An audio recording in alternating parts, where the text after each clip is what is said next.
Broadcasting to you live from the Orion spiral arm of the Milky Way galaxy, the solar system, planet Earth, North America, the United States of America, somewhere outside of Super Bowl 60. My name is Brian Engelman. Today is Monday, February 9th, 2026. Are things moving really fast this month or what? And this, the thing that you are watching, where's the, I switched it to the unhappy hour. The thing that you are watching is the TNAM Daily Show right here on the new American media, because the old American media has failed you. Thank you so much for being here. Did you watch the Super Bowl? Question of the day. How do you feel about the result? Did you gamble? Did you win? Did you lose? Any standout plays? Of course, we're going to talk about the halftime performances. Yes, that's plural.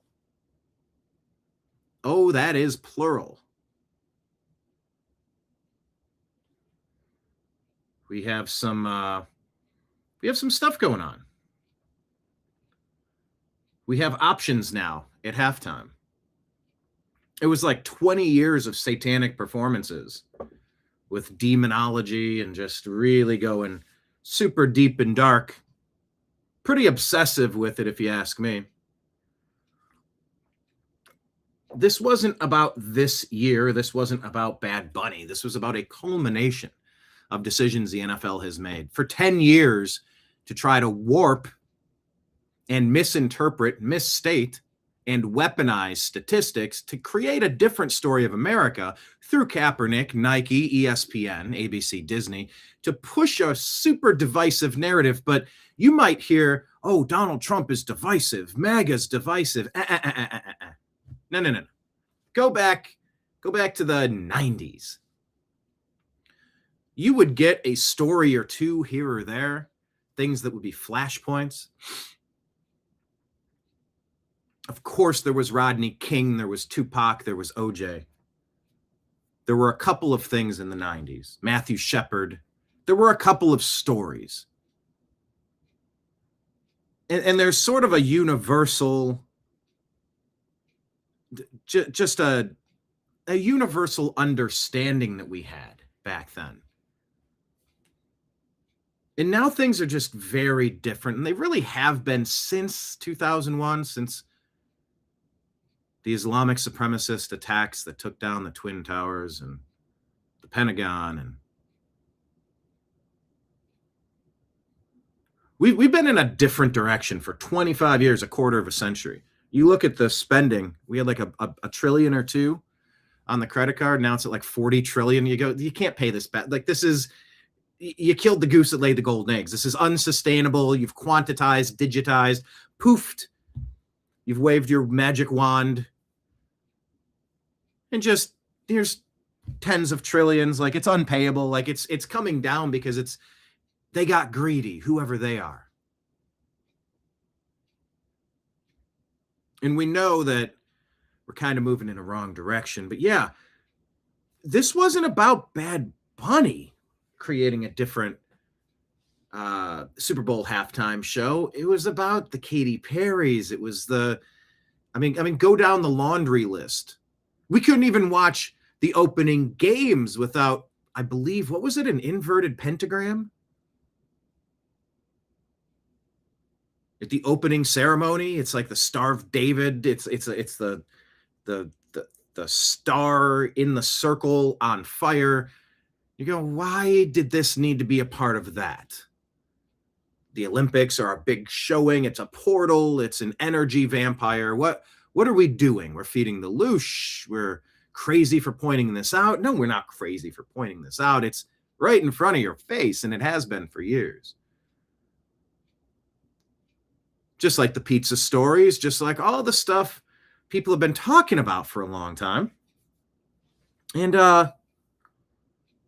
now there's an unveiling. There's like a turning of the page. There's a revealing. It's an understanding.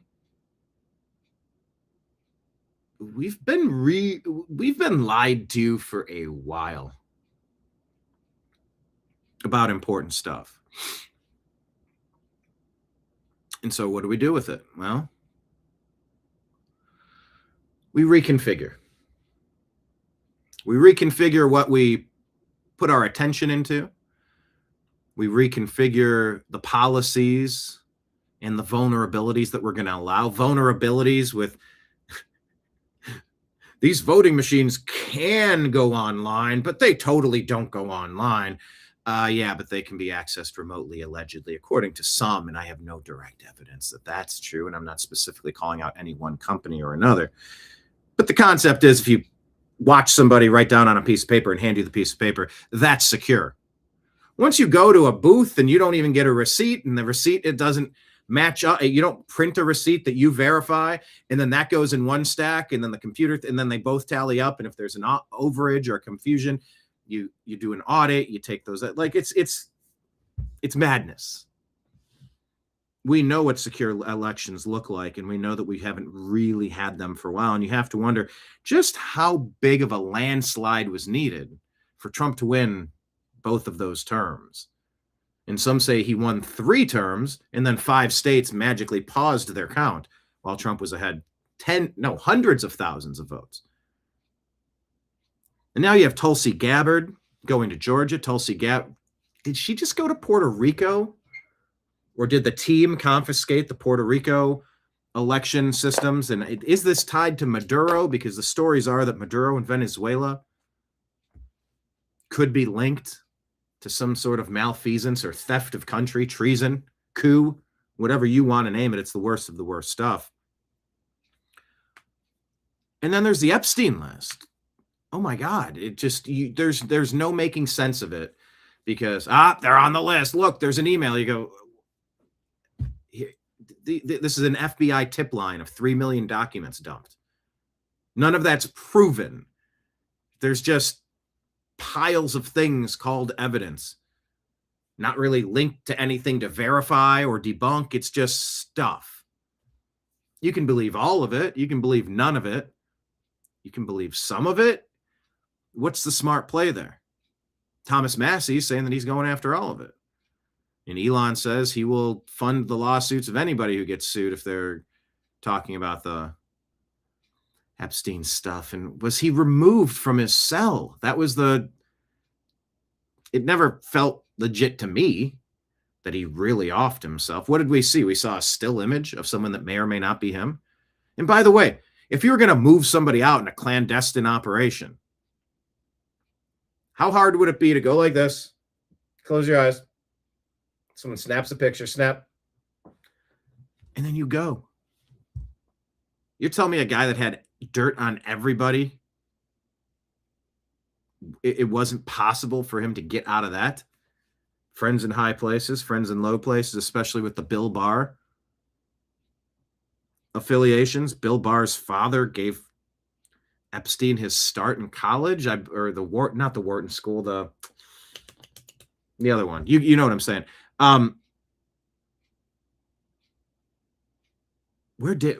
Hang on. Now it's bothering me. It's not the Wharton School. Jamie, look that up for me. Barr gave Epstein a job where? Was it a school in 78?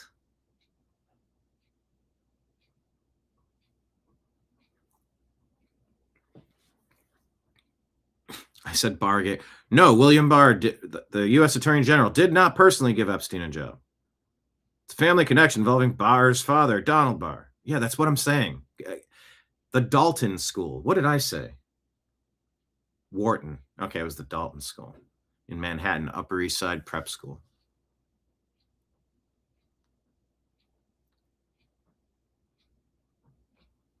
Oh, I've looked this up before. Now it's saying Epstein began teaching there in September of 74, shortly after Donald Barr's tenure ended. He was 64 to 74. Multiple sources note that Donald Barr made unconventional hires and hired from non-traditional backgrounds. Oh, and okay, so I've read it before. I've done research, and they've said, yes, Donald Barr personally hired Epstein. Now Grok is saying it's unclear if Donald Barr personally hired Epstein.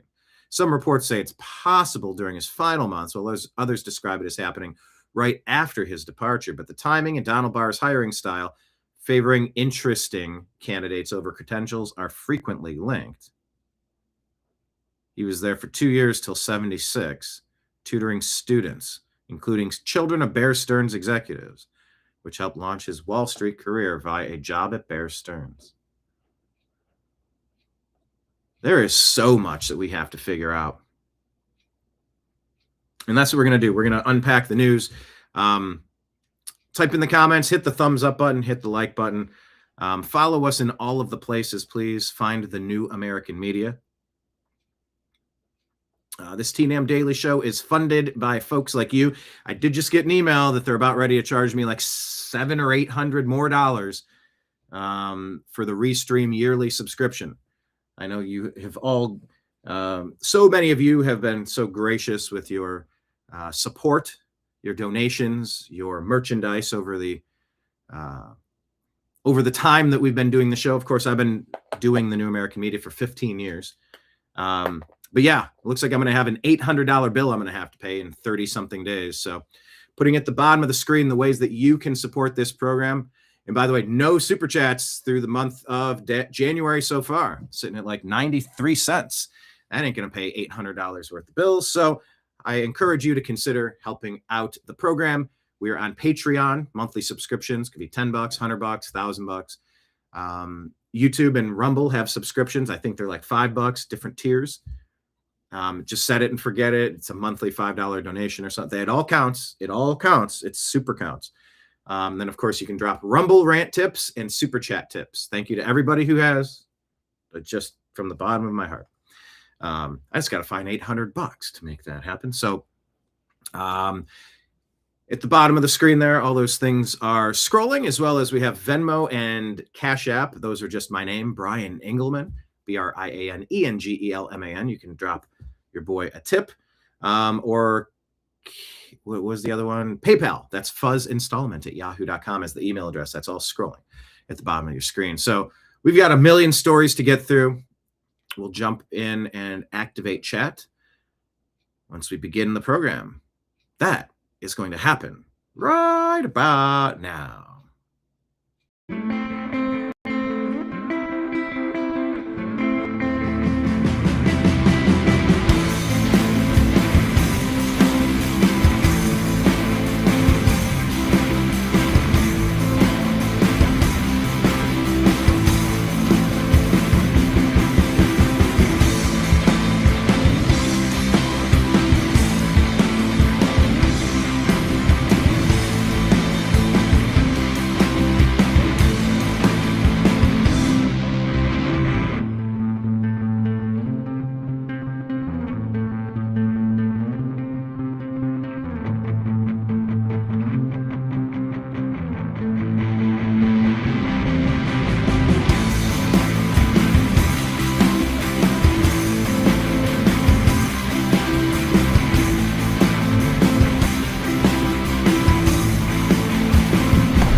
Guide to the Truth, thenewamericanmedia.com.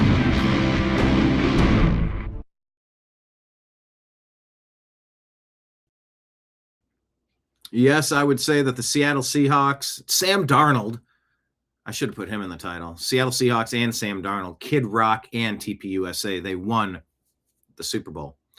Congratulations to the Seahawks, of course. Our co-hosts on Strictly Football, both of them, Jim Mitchell and Mike Barra. Ezrael Robinson is a Cowgirl fan, and I'm a Cleveland Frowns fan, but Jim and Mike, they celebrated a championship. So we're trying to figure out when we're going to do our program, breaking down the game. And, of course, we'll get into the halftime show and the performances and the commercials and all of that jazz. On the Unhappy Hour presentation of Strictly Football. I was aiming for it to maybe be today. I don't know if we can make it today. Still waiting to kind of hear back. If you win a championship, maybe you'll stay up extra late and get extra sauced and need extra time to sleep in. We shall see. I'll keep you posted. Let me pull chat up on the screen. Hello to everybody. Marion, how about those Seahawks? Exactly. Yeah, that Turning Point halftime, I was unfamiliar with the other artists, and I was only half paying attention. Nothing like really, nothing particularly resonated with me, and I was using that time to communicate with people and sort of checking the song and checking back. I'm like, I'm old enough to remember when Super Bowl performers had star power. You know, I've never been the biggest Prince fan, but he put on a heck of a performance. There's a lot of bands that I'm not they don't particularly speak to me. I don't like, either music connects with you like a Lego snapping together, or it doesn't. And it's fine, whatever. Both, you know, it's fine. But I would recognize a bunch of songs that I didn't love. I only recognized 2 songs from 2 separate alleged star-studded halftime performances. I recognized 2 songs, Bawataba and then that Till You Can't. And that Till You Can't was a highlight of the Super Bowl for me. Very touching song. I mean, it's got, I think, 168 million views. It was released 4 years ago, I think. I stumbled across it somehow. I think it's country, and I don't really listen to that. Patriot Warrior in the Rumble Rat. Playoffs. When are the playoffs? Yeah, we play that clip every show that we do.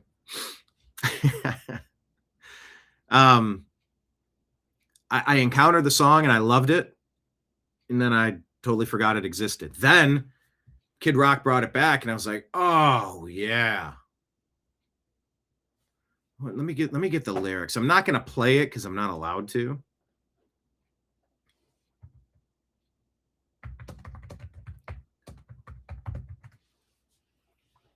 I encourage you to check it out. And he gives a tribute to Charlie Kirk at the end.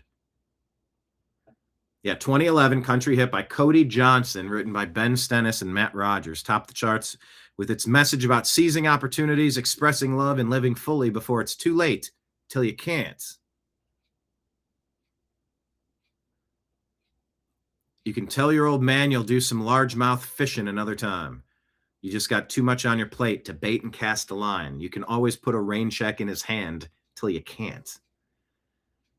You can keep putting off forever with that girl whose heart you hold, swearing that you'll ask someday further down the road. You can always put a diamond on her hand till you can't. If you got a chance, take it. Take it while you got a chance. If you got a dream, chase it, because a dream won't chase you back. If you're going to love somebody, hold them as long and as strong and as close as you can till you can't. You can always keep on dreaming about tomorrow in that big old house on the hill. You can always say you'll do it when you've got the time to kill. You can always put it off another day till you can't. I think there's other versions of it.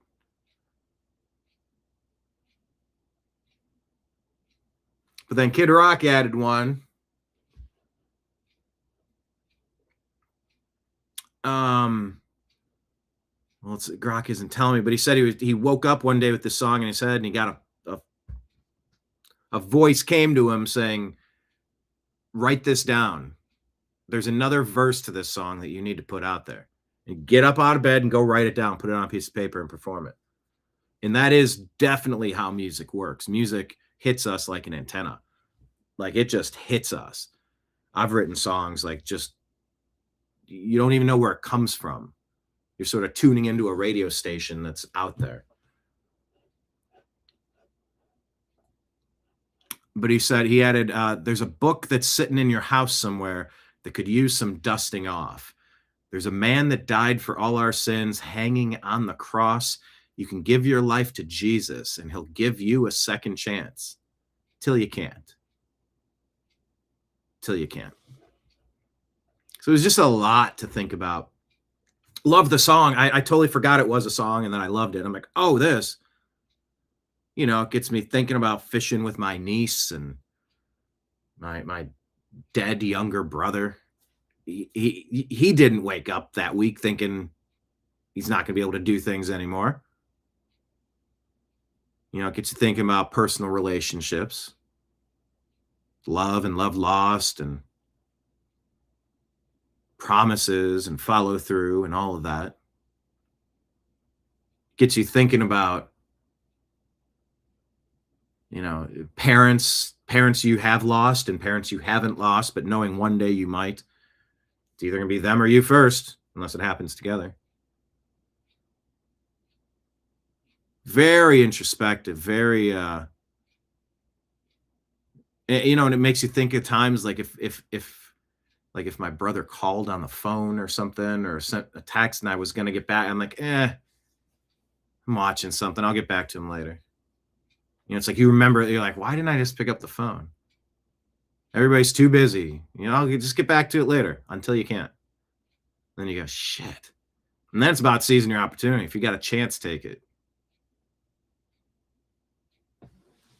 And that's perfect, because like I have stepped out on faith to turn this program, this network, this media company into something. 15 years. That's a long time to be swinging a sledgehammer and a pickaxe, That's a long time.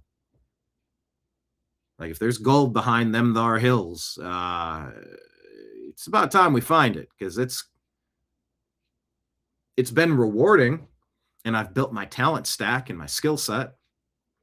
Met a lot of great people, had very interesting conversations, filmed monumental moments from January 6th to Bundy Ranch to Occupy LA to 5 or 6 conventions, political conventions, and interviewed several presidential candidates. And it's been rewarding. I think I've done some great work, and I'm positioned for something, but you got the bruises, you got the calluses, you got the popped blisters on the hands from swinging the axe. You go, it's got to be gold in them thar hills, or else I'm digging in the wrong direction. And I've stepped out on faith. And that's the chorus. If you've got a chance, take it. I had to bury my younger brother, and I had the opportunity for a minute there to kind of focus on myself and do things that I felt were more important than just staying on the hamster wheel. But the hamster wheel has benefits, because those bills don't stop, man. They just don't stop. $5,000 a month you need just to get by. 60 grand is like that is sparse. And that's not including when crazy things come up, big medical expenses or vehicle expenses or this or that. And you got to factor that in. But yeah, there have been successes this past year, getting the channel remonetized and opening up Rumble Rants and Super Chats, and expanding into places and finding people that really resonate with our content. And I'm most appreciative of it. So when I got a chance, I took it. I did that in Los Angeles. I went to Los Angeles to create that chance. And when I was in Taos, New Mexico, building Earthships, and I had that orb, unidentified object in the sky experience of the Sangre de Cristos Mountains, the oldest inhabited area in the United States, allegedly. Some indigenous tribes up there near where the Taos snow resorts are. I felt called to create the new American media. I took the chance. I took it while I had the chance. I had a dream and I chased it. The dream isn't going to chase you back. And then if you're going to love somebody, hold them as long and as strong and as close as you can till you can't. Isn't it time we recalibrate things? So it was awesome. Just go buy the Robert Ritchie song till you can't. It was really good. I was a big fan. So how about that Turning Point halftime? Yeah, and I'm gonna just buzz through the comments and get to all these stories. I still don't know if the guys are gonna want to do strictly football at 3:00 today, which would put me on a 2.5 hour tight window, because the show can go 3 or 4 hours, and I have to tighten it up. But like, this is my favorite part of the day. I hope some of you feel like, question of the day. Do some of you out there feel like this is one of the highlights of your day? Getting together, hanging out, talking about what's happening. I like, this is sort of my favorite part of the day. But tightening and compressing because there's a lot of other stuff that has to happen. I've been, having some successes in some things, and some of that stuff needs hours too.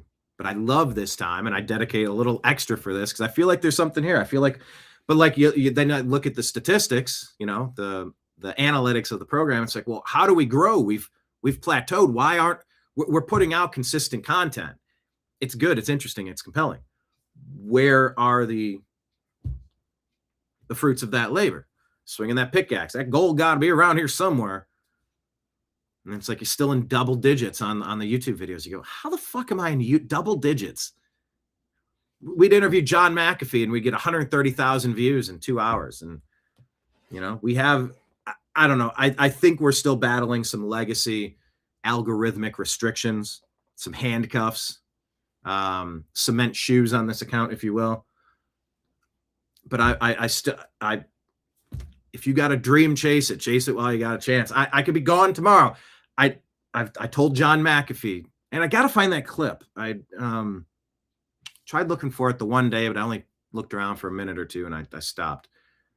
But I recall telling him, I don't know if any of this matters. I don't know how this plays out, but if there's a maker and if I have to meet that maker at the end of the day, at the end of my life, I want to be able to look my maker in the eye and say, I tried. And what mattered to me, what was the dream to chase it? It was to try to deliver a better news product. Hit you with stories that you might have missed because I'm good at, I can sniff out bullshit pretty well. I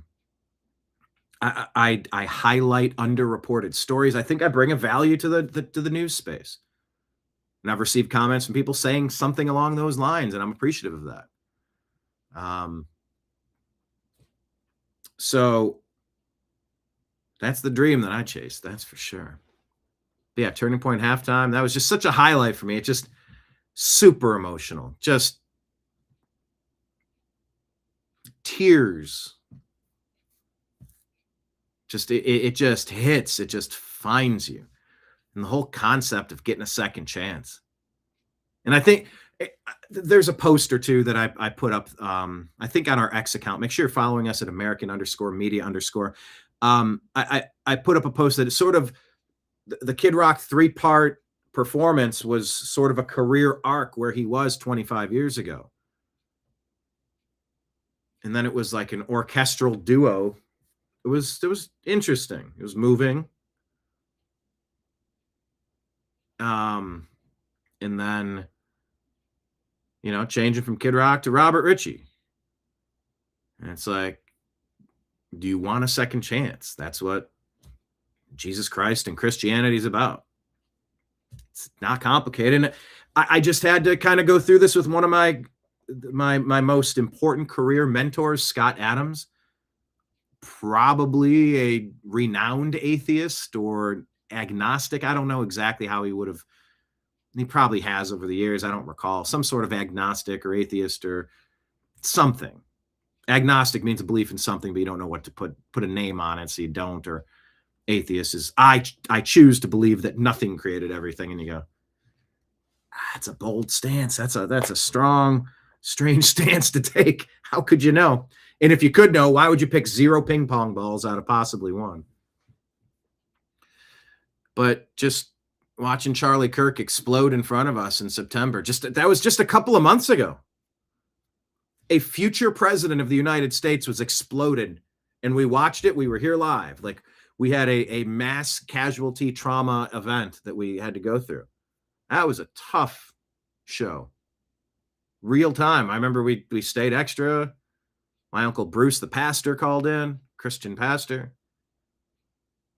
We're just trying to make sense of this fucked up world. And not like it gets any better when you hear all the Pizzagate stuff coming true, all the QAnon stuff coming true. And you go, wasn't I deleted off social media for saying this stuff a fucking decade ago? And you go, yeah, well, who controls the strings? Who controls the media? Who controls the systems? There's a lot of bad actors. And I moved my priorities into just putting my head down and trying to work some schlubby job. And it's like, I can work a job. It's not rewarding. And every time I try to put something out, nobody hears it. Nobody sees it. You've deleted my pages without cause, without explanation, without opportunity to remedy any alleged issue. Facebook destroyed the New American Media page. YouTube took away monetization and shadow banned it to shit. So even when you put stuff out, you're a tree falling in the woods, and it still sort of feels that way. But, 2,000 videos, 15 years. We are back now making, with your generous, not so much on the advertisements, but just opening up the Rumble rants and super chats. We have a little bit coming in now. Not enough, but some, and it's great. But now at least there's a fighting chance. Rumble can compete with YouTube. All right. Go ahead, take YouTube away if you have to. Although it is like the main source of the income coming in. Haven't quite qualified.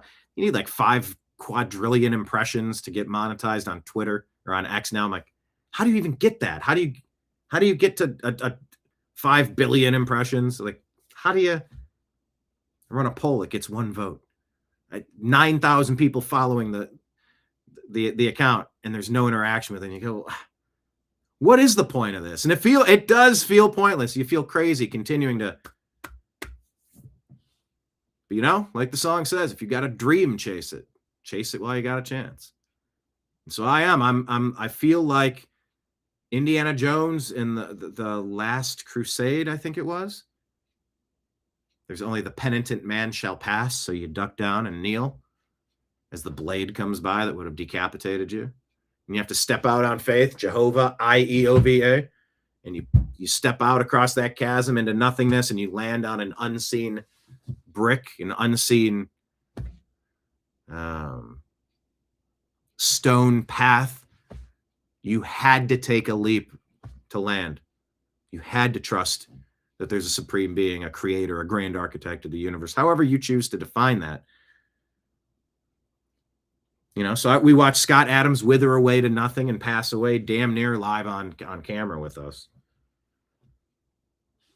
Years of mentorship and good shows, interesting thought exercises and advice. And I didn't agree with him all the time, but yeah, nobody agrees with anybody all the time. We really need to stop saying that. I didn't agree with Charlie Kirk all the time, but he didn't deserve to die. Okay, that's the weakest take you could possibly have on political assassination, because that was a future president. That was a future Republican president. Make no mistake about it. A future Republican president was exploded. They shot President Trump, another future Republican president at the time. The demons are lashing out. And so, yeah, do you want a second chance? Like, that song was awesome. I loved it. There's a book sitting in your house somewhere that could use some dusting off, and there's a man that died for all our sins hanging on that cross. You can give your life to Jesus, and he'll give you a second chance until you can't.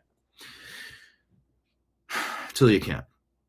And it was Scott Adams basically on his deathbed saying, I appreciate so many of you reaching out and asking me to give my life to Christ so that you could see me on the other side. And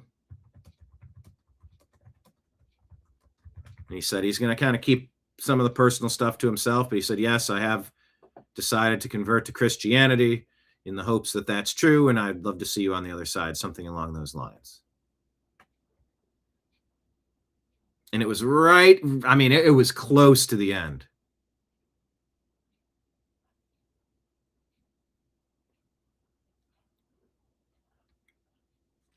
And so, Kid Rock says he felt called to do that. And then the Charlie Kirk tribute at the end, because he's done. He can't do anything anymore because some fuckwit took him out.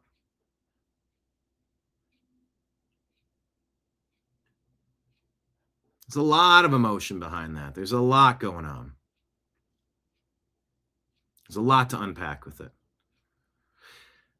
And if anyone out there wants to go through with that and try to put some God and Jesus back into your life and recalibrate, there's 4 things you got to do.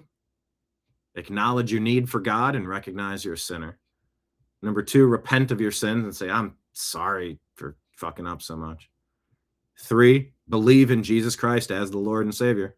And 4, receive the Holy Spirit, and commit to a new life.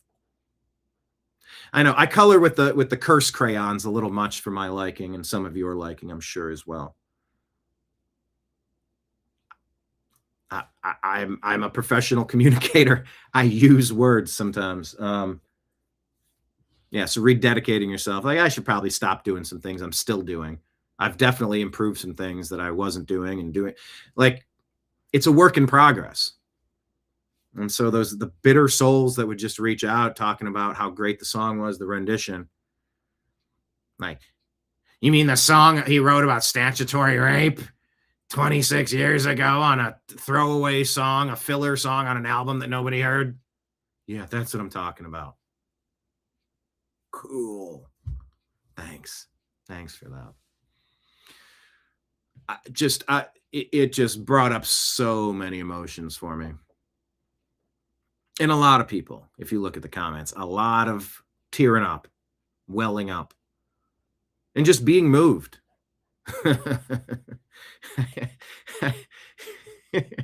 I didn't have being moved to tears by evangelist Robert Ritchie on my bingo card for 2026, but here we are.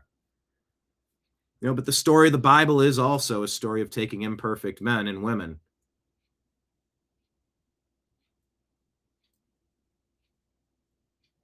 and helping us get back on track.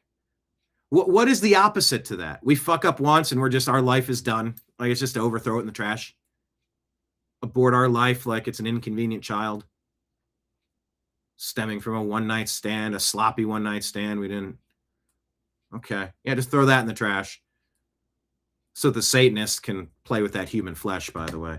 Yeah, we got some disturbing stories to get into today. So before we get into it, I will actually call out to Jesus Christ, God Almighty, Heavenly Father, Grand Architect of the universe, the Spirit, the Force, whatever happens to be in charge of this thing, and just ask for that blanket layer of protection so that we can see ourselves sitting or standing, however we're taking in this prayer now, this intention right now, this meditation right now, to activate our chakras from the root at the base of our hips, send it up through our spine, up through our pineal gland, shooting a radiant white light, a beam of energy up until the firmament, the bubble dome, captures it and spans it across, giving us a circular protective layer with your angels to protect our minds and our hearts from the disgusting shit we got to find when we're rifling through the rubbish, digging through this Epstein garbage, the demonic, kid-abusing, cannibalistic grossness. Just shield our hearts and our minds when we hear this stuff, and help us learn how to compartmentalize that, set it up on the shelf, let it be there. It can exist. We can access it if we need to, but we don't need to let it burden our shoulders in our daily lives. In your name we pray. Amen.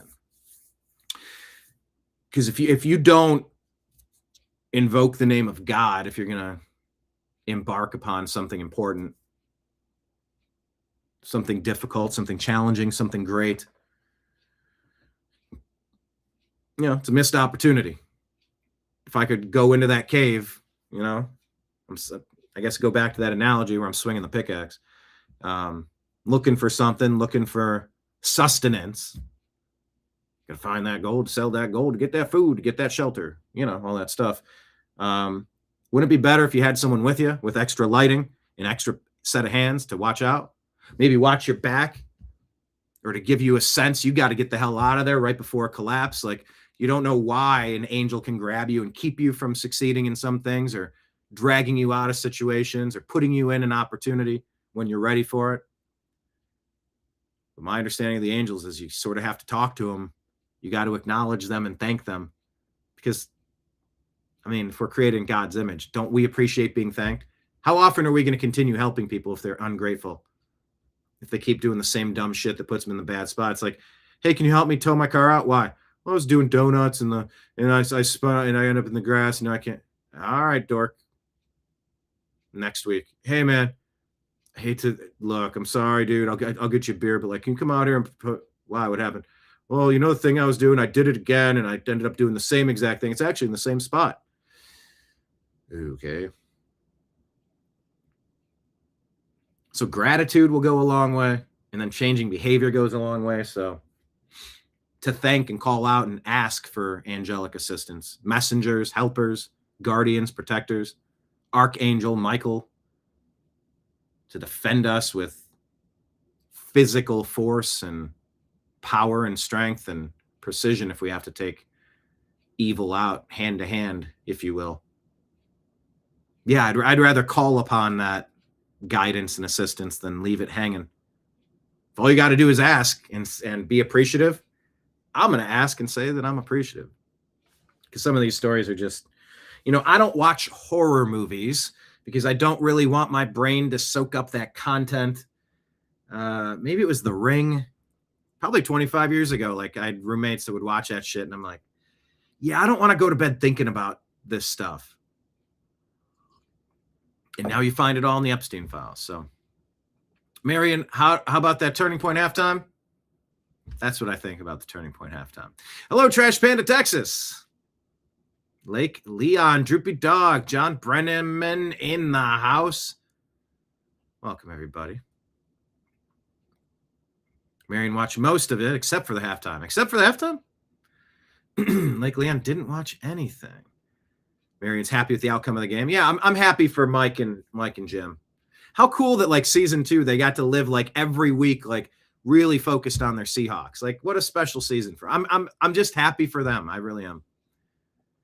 Marion bet on football squares, didn't even get a penny back. Oh yeah, rest in peace to what's his name? That's a shame. I actually never knew his name. The Three Doors Down lead singer. He passed away of cancer, 47, I think. From Three Doors Down. Rest in peace. Hello, maybe Q Chris. Welcome. Who won the Puppy Bowl?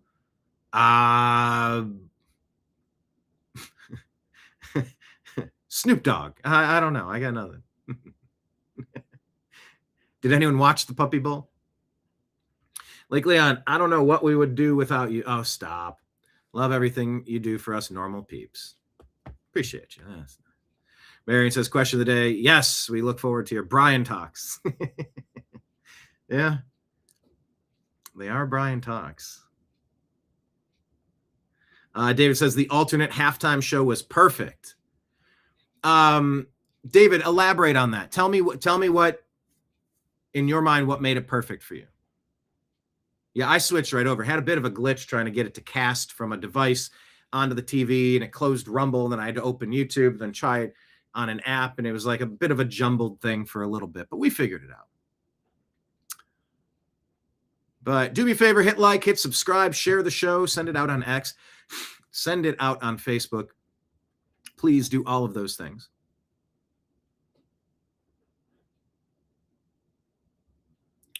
And remember, we have Rumble Rants and Super Chats. Let's pull up our Instagram feed and get the show going, because we got a lot of info to get you caught up on. A lot happens on Saturday and Sunday. I really almost did a show on Saturday because I left so many important topics on the table with X. We barely got to X because I had to jump to Strictly Football, and I cut out maybe an hour of the show. There's so much happening. Let's just get to it. All right. DC Drano shared this. And we say, we regret to keep informing you about the depths of hell that is at Jeffrey Epstein. Top streamer Asmongold learns something about the jerky keyword in the Epstein files. Oh, wait, does it not go to it? Hold on. For human meat? Wait. Yep. No volume? Where's the volume? I just did this. All right, hang on. Let me try this again. They found a code word for human meat? Wait, what?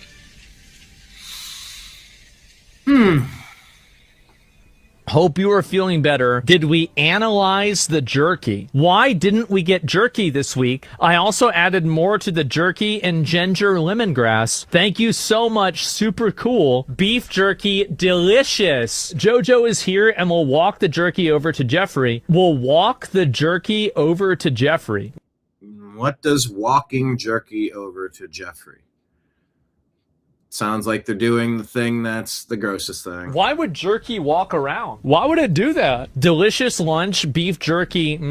Steve and I are very grateful, above all, for your friendship. Some of these emails are so wholesome, aren't they? It's too bad they eat kids. A small insulated bag would be fine. I don't recommend checking it. No need for crazy amounts of ice. One should do. There is one bag of beef jerky in the fridge. Please get it. Also, Blank has more at her place. Please get it from her as well. I suppose it needs to be in a cold, insulated bag. Just wanted to touch base about jerky. J.E. said he was going to start eating regular food again, so he might be eating less jerky. He said he has 6 bags of it in a downstairs freezer. Why would you freeze jerky? Steve needs a 6 to 8 ounce portion of jerky. I gave you all the...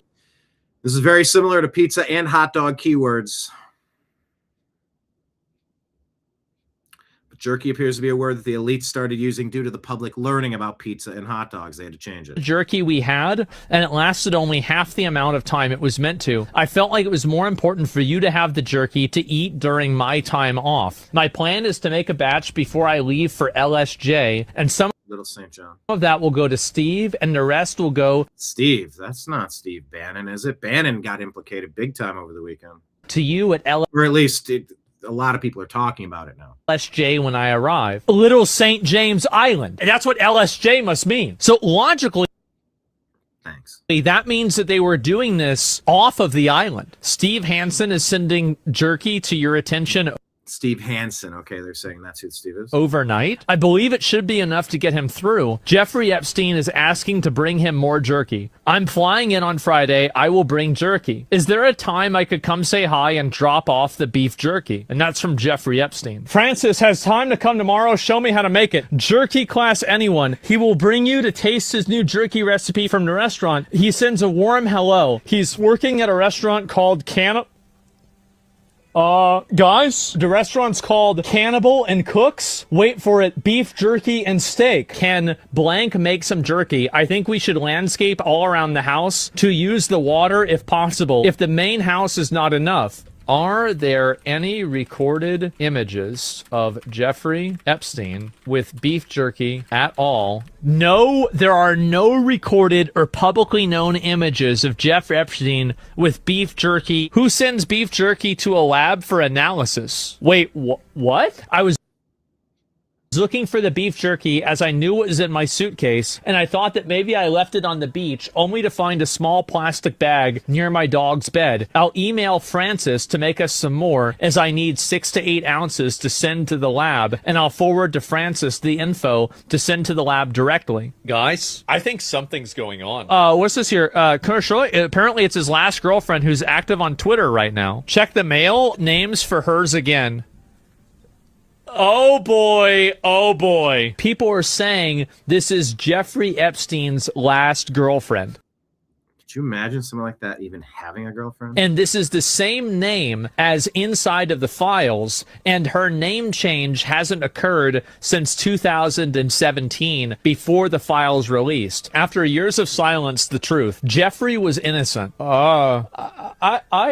Like, he just a good boy? He didn't do nothing wrong? Trapped by powerful people who silenced him. I was his last confidant, and I have the evidence that they're still hiding. I'm not suicidal, just in case. You'll know the whole truth soon. They sacrificed children to Lucifer. It's an entire cult. Jeffrey got involved in their operation for financial reasons and to obtain Combraprot, but never participated in Combra? I don't know what that is. the rituals. Oh, what is this here? I'll pull this one up and see it. That's crazy. She cooked in the brain? Maybe. She ate the brain? Yeah, maybe she did. Wire transfer request form. A 65-gallon... Guys, 655-gallon sulfuric acid with fuel and insurance charge? They are dissolving bodies. I'm crazy. Think they found a code word for human meat? Wait, what? Whew. So Thomas Massey's saying, I'm going to get those fucking names. Right now, I'm going in, I'm getting the unredacted stuff. I'm going to read it into the public record myself. He's not waiting.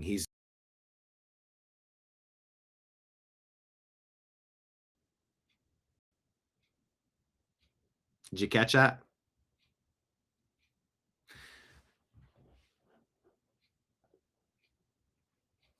Did you catch the feed glitch? It's totally fine all the time until you talk about this stuff and they let you know that they're watching and that they know that you're onto them. Yeah, everybody's onto you, motherfucker. Everybody is onto you. Fucking everybody sees it now.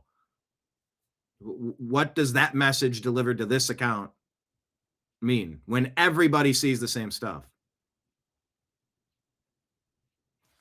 This is why we stopped making content so many years ago. And it really was to it. You're seeing this, right? Hands here. I'm like, this is not me playing tricks.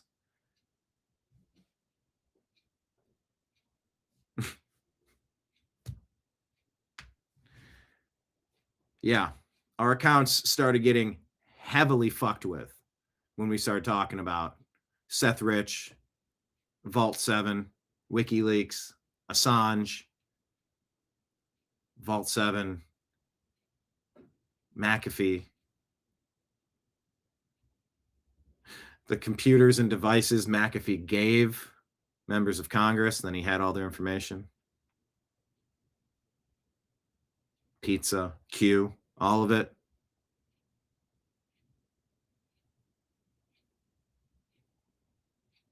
Do you see the? I mean, you're literally seeing it. You're feeling it, right?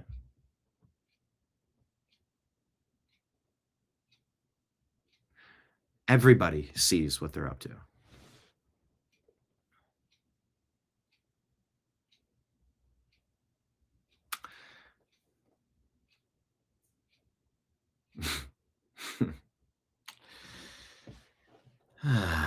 Like, Leon, stop with the jerky. Don't ruin that for me. Nah. No, the good stuff is still good, but that stuff, no. Marion says the TPUSA halftime show was in your face or an FU to Roger Goodell in the NFL. David says if you were trying to change things, the music was what you expected and it showcased what America is. And man, you almost forget how great of a voice Robert Ritchie has. He's gone from Kid Rock to Robert Ritchie now. I think he's trying to go a different direction, and he has for a while. Yes, Patriot Warrior, they are messing with us again. Like clockwork, huh? Seems like when you bring up this topic. Oh, and Pinky's up to one of the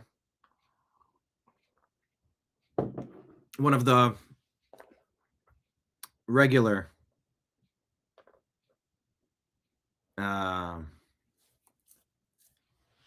one of the other regulars. How about that? The comment here says, this is why God flooded the planet last time. I have a hard time disagreeing with any of that. Because that is the grossest thing you've ever heard. We regret to keep informing you about this. All right. Oh, shit, there's music on this. I want to play this for you because it's important. As we recalibrate our lives. Henry VIII had a far worse life than me, and he was King of England. But Henry VIII had a far worse life than me, and he was the King of England. Oh, it's not subtitled? I have a hot shower and a fridge and a television and a toilet. They didn't have any of those things. He had gout and he didn't know how to cure it. We think we live in this world where people have got life dysmorphia. People are being led to believe that life is worse than it's ever been. No, it isn't. The average person lost 2 children in about 1800. Life was pretty tough. I go around the church and I look at the gravestones and some of the ages on them. I just think, how did the parents deal with losing that 7-year-old and that 3-year-old? And how did the husband deal with losing the wife who's like 28? What's actually going on? And now we're being told that the world is gloomy and the government's out to get you. No, the government was more out to get you if you were a priest and hiding. King James was coming to hang you in the garden. And that's a great way to feel less stressed. Hey, pinky's up. Cheers, everybody, to feeling less stressed. We've got it great. In activism is the rent that we pay to live on earth. You can call it doing godly deeds. You can call it speaking up for truth. You can call it trying to help humanity. But just remember, the lion glass, who's this? I don't know. I will follow it because why not? It's an important perspective. Don't get too down on any of this stuff. All right, here is your Milan satanic opening ceremony for the Winter Olympics. We said, this looks like a Biden speech. Hey, look at that. It's an upside down fiery pentagram, is it not? Kevin says they're summoning more powers and principalities since they're losing their grip and they're being unmasked and dismantled.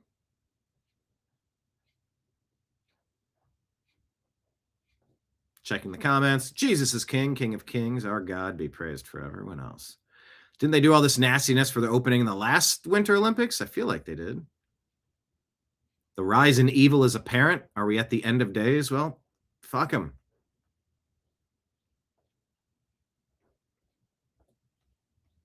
If you got a chance, take it. Take it while you got a chance.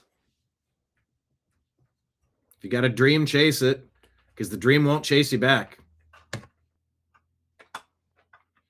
Not everyone can be saved, but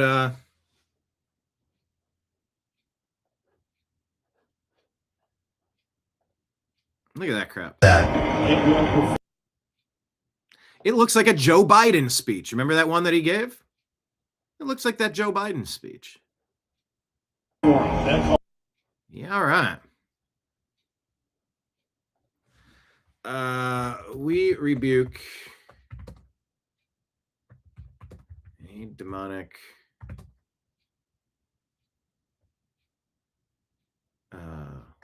all, not any. Rebuke all demonic forces.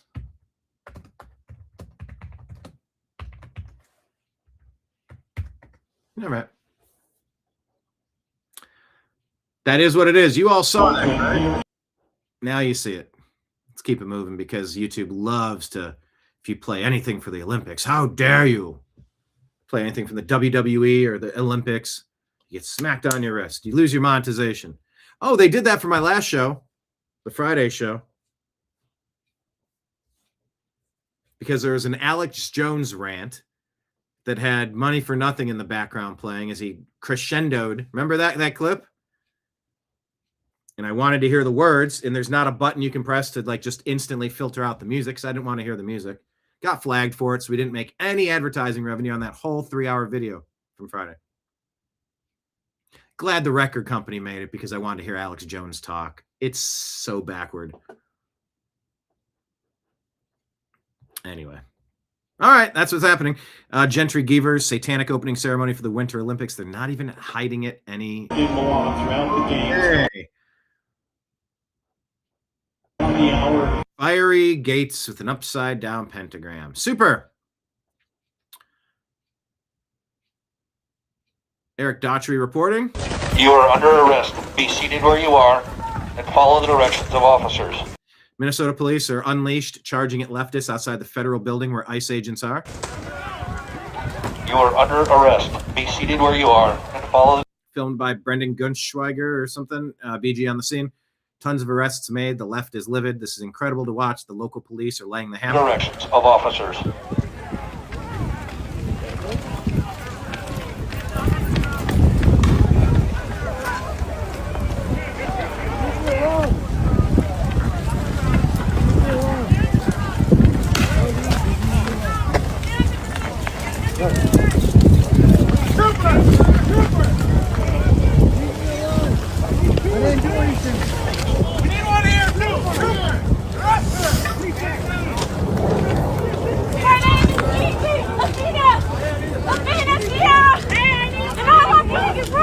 Yeah.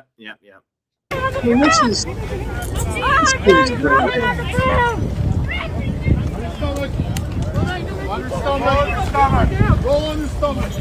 Kenneth, I was just under arrest. I took a nap. I was under a rest. Well played. Anyway, they're finally arresting some people, but we said not arresting from day one is a fireable offense. Dereliction of duty impeach every culpable Democrat. Do you feel good about yourself? Do you feel good about yourself? You can hear the demons escaping their bodies. This is just demonic. I don't want you taking these illegal alien murderers and rapists off of our streets. Ah! They are possessed with demons. You hear it in the way they shriek.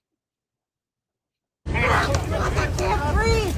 Get off of me! You are under arrest. Be seated where you are and follow the directions of officers. Anyway, that continues, but at least a little bit of movement there. Andrew Schultz, hey, he's joining a long list of people who are saying, is it time now to apologize to the Q-tards? They were right. Oh, Gates allegedly got the STD? No. Oh. Which one? Which Gates? By the way, this is the reminder that everything we share on every program is just what people are talking about. We don't claim any of this to be true. We encourage you to do your own research. And if you find things that are purported to be something that they are not, tell us in the comments and we'll try to clarify to the best that we can. We're not the arbiters of truth. We couldn't be so stupid like Google to pretend to have every answer to everything. And if you have anything contradictory, you're not allowed to exist. Fuck them and fuck that. Yeah, I guess some emotions have been stirred up in me over the past day or two because those F-bombs are dropping fast. I've churned the bottom of the bucket and released all of that toxic sludge. It's like cleaning a swimming pool. You run the pass and then it kicks all the stuff up and it murkies the water until everything simmers back down again. But if I got to start on a story with jerky and like I got to listen to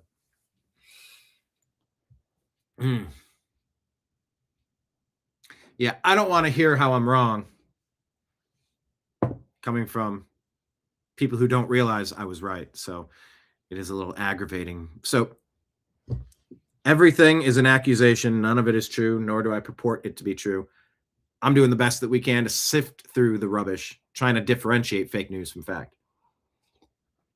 Lots of topics. Most topics are open for discussion. But Andrew Schultz says, hey, Bill Gates. All right, it's 1:11. Make a wish. Thanks, Kenneth.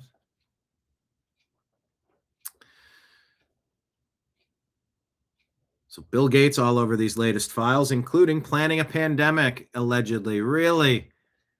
Are we ready for the Nuremberg trials yet? Can we please line the demons up, the culpable people that are found guilty by a jury of peers or a military tribunal? Can we please get on with it?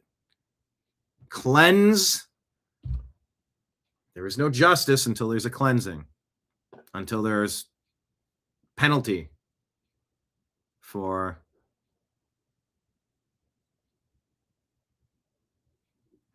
the bad guys. Bill Gates. Really? Wait, what are you referencing? Tell me more. Wait. What happened? What happened? You didn't see all the shit with the Epstein So file? what were you referencing? No. How old So are you? what you talking about? Some shit where like where he fucked somebody, a Russian prostitute or something, and got some shit? Yeah. And then he was asking Epstein for the antibiotics that he could sneak to his wife. First of all, Allegedly. Allegedly. What did I want to know? What Epstein didn't have? Like he gives you the girls that give the STDs, and then he got the motherfucking cure for it right there on deck. Yeah. Bill Gates, the richest man in the world, had to go to Epstein for STD medication. Allegedly, it's crazy. We can't go to the pharmacy as Bill Gates getting gonorrhea medication. He don't have an assistant. Like he's going to make his assistant have gonorrhea? He don't have a doctor he knows that can, It is wild that he goes, all right, so can we just all give an apology to QAnon? Can we just give that apology? That they almost got it 100% right. Not 100. They got it. Oh, Gates allegedly got the STD? No. Oh. Hold on, second part. Which one? Which Gates? Bill Gates. Really? 99.9% right. Yeah, I'll give him 40. Dude. This guy saying, what's this guy's name from that show? Breakfast Club. Still throwing shade at QAnon, saying they only got 40% of the stuff right.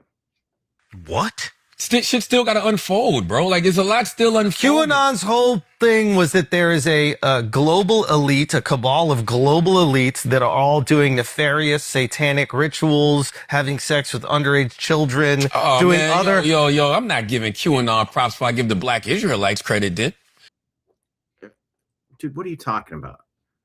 Changing the subject to black Israelites. He's talking about QAnon. Stay focused. The black Israelites. The black Israelites been out here in these streets screaming that way before QAnon. Let me tell you something. What are you talking about? If it turned out that QAnon was really just a black you Israelite, see what I'm saying? That would be fire. chef's kiss. What if QAnon is the black Israelites? Have you ever been yelled at by the black Israelites just for existing somewhere in public? That happened to me after a football game one time. It was Chef's kiss. 99. Would not recommend. Tory Brooks says the U.S. House Committee on Oversight and Government Reform formally issued subpoenas for testimony from Les Wexner, an American billionaire businessman and longtime associate of Jeffrey Epstein. Darren Indike, Epstein's longtime lawyer and co-executor of his estate. Like, this is now shit is actually happening, people. Do you see this? Richard Kahn, Epstein's longtime accountant and co-executor of his estate.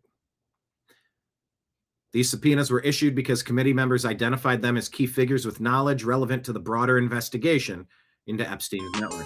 This is our brand I wonder if I could even play this. truck. I bet I couldn't. Orange County Sheriff Office launches a new ice cream truck in a free initiative that's serving free ice cream to the community from money that was seized from drug dealers.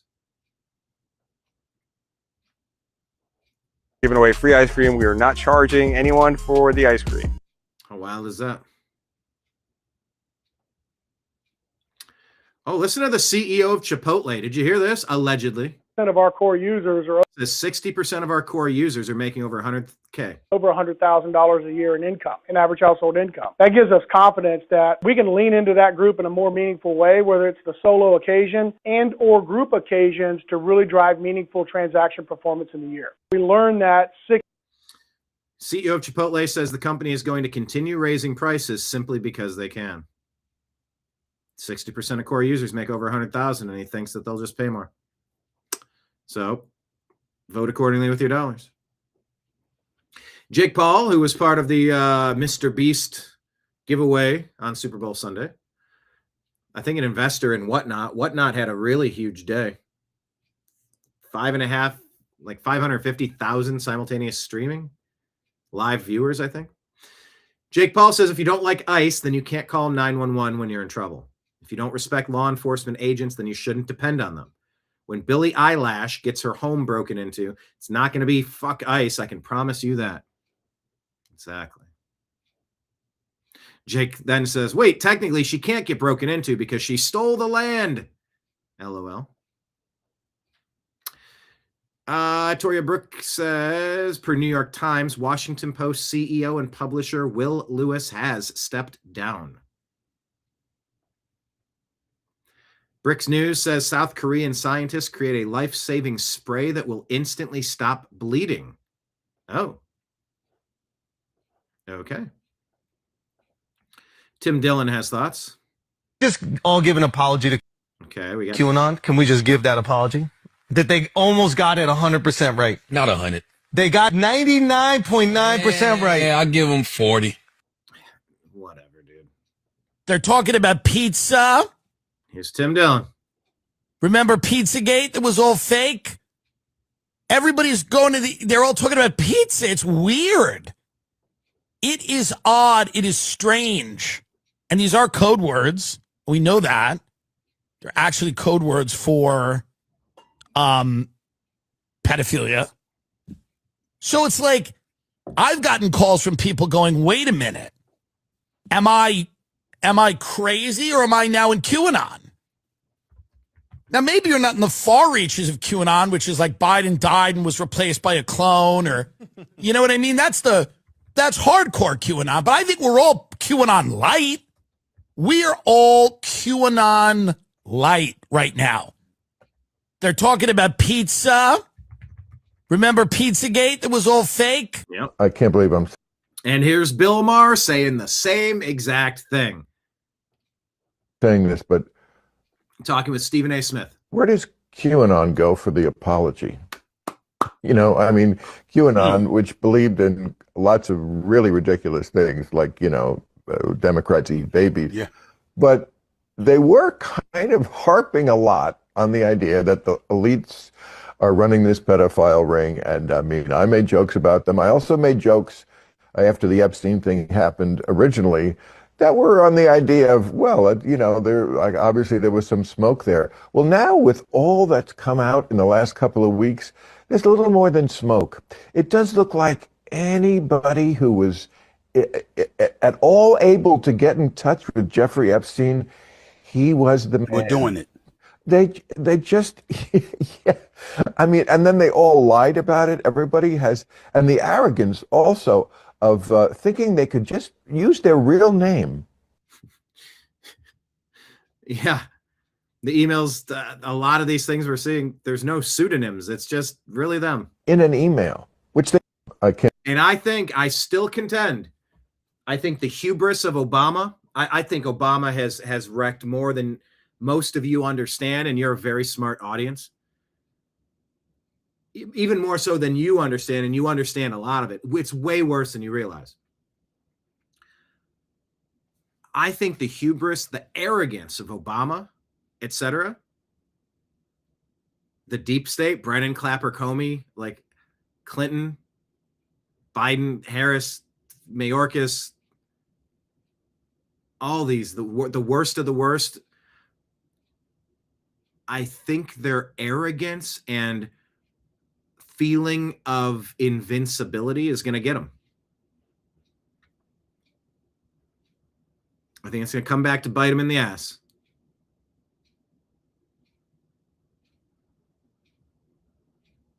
I think they were so cocky they thought they could get away with anything because they had been getting away with everything for a long time. And we were very close to losing this country and losing ourselves. Like just the absolute tyranny of what you're seeing in Europe would be happening here. Thankfully, we were able to turn things around about a year ago, but we have so much more to go. But I think their arrogance, they never thought they'd get caught. And Bill Maher's onto it. They're using their real names and everything. They felt invincible. Luckily, they're not. I can't believe I'm saying this, but where does QAnon go for the apology? You know, I mean, didn't try to couch it in, you know, when I used to get pot before it was legal, it was like, I'd like 2 shirts, please, you know, and no seeds in the shirts this time. You know, we had to sort of codify it. No, they're just openly talking in emails about this sort of, you know, sexual perversion, and that they were.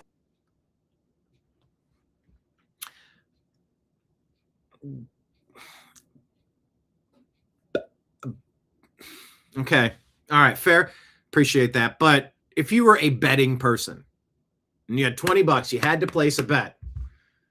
Is Bill Maher a part of this or is he not? You'd go, well. If I had to place a bet, you know, I don't know. But I look, never go past the point of appreciation. Don't talk past the sale. Just stop with, I appreciate that Bill Maher is getting this out there. Maybe Stephen A. Smith is the first time he's hearing this thought, and now we're all hearing it. We're all doing, and lots of people who you didn't think, you know, or I never imagined were doing it. I see these names come up. So, you know, I mean, QAnon, yes, a lot of crazy there, but you know what? You weren't totally wrong about that, you know, guys. Didn't try to couch it in, you know, when I used to get pot before it was legal, it was like, I'd like 2 shirts, please, you know, and all right, keep it going.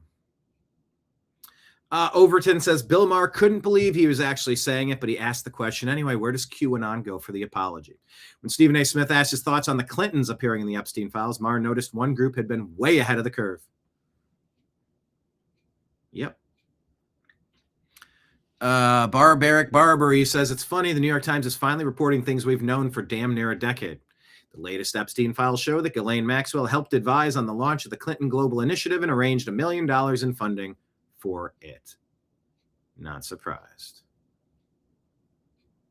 Now, I think this is a fake image. Shared by Savvy Patriot.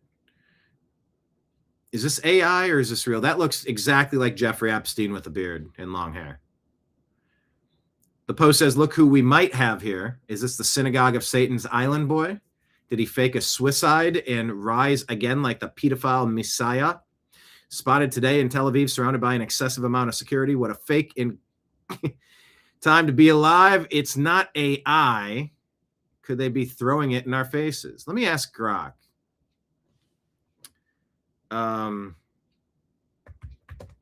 Any recent photos from the past few years of someone resembling Jeffrey Epstein in public with handlers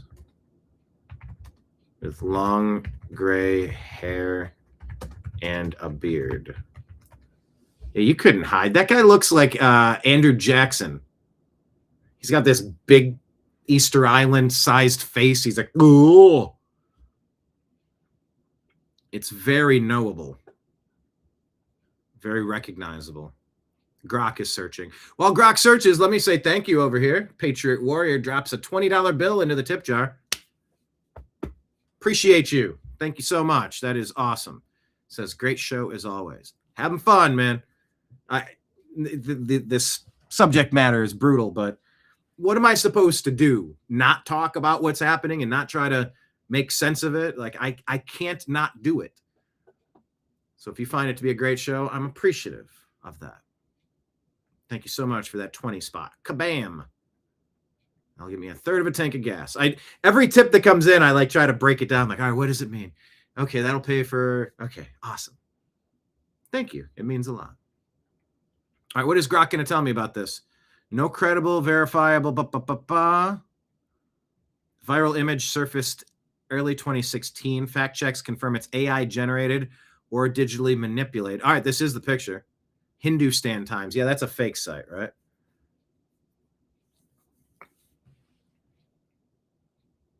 Reverse image searches, watermark analysis, a Google Gemini iMark.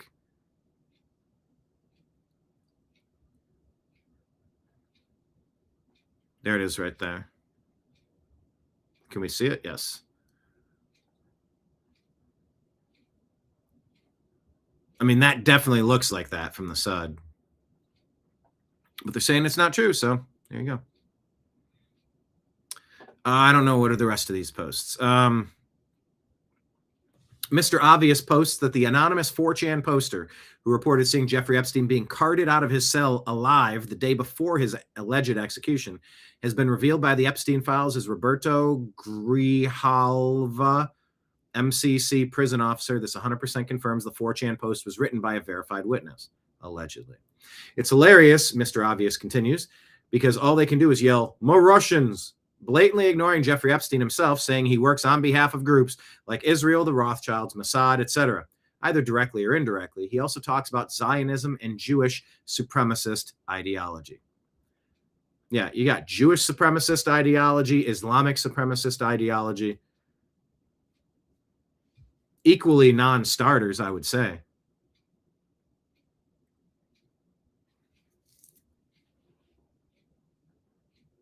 Equally repulsive, reprehensible, non-compatible with our civil rights, our civil liberties, our Bill of Rights, our Constitution in America. We don't have supremacist ideology.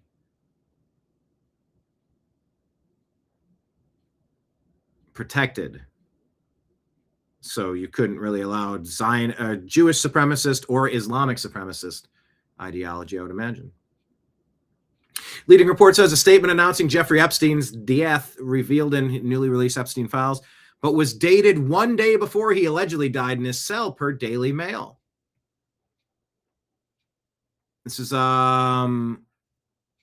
Terrence K. Williams, August 10th of 2019. Okay, what is this? Hans Monkey says President Trump retweeted this on the day that Epstein allegedly died, which always struck me as odd given that he was president at the time. At a minimum, it suggests that whatever he was briefed on was not especially convincing.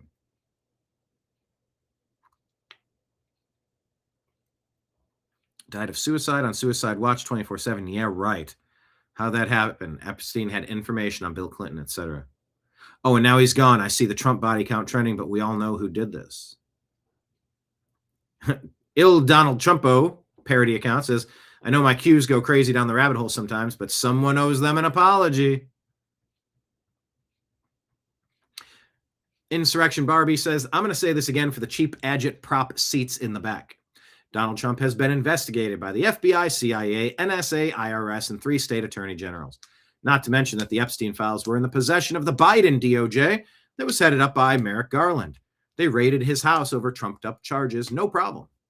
If there was one iota of proof that Donald Trump had anything sinister to do with what was going on with Epstein, he would have been perp-walked a long time ago in front of CNN cameras. Y'all are really just embarrassing yourselves at this point. Don't you feel that way? What did Hindu? What did he do? What did Hindu? I don't know, but that seems to ring pretty true to me.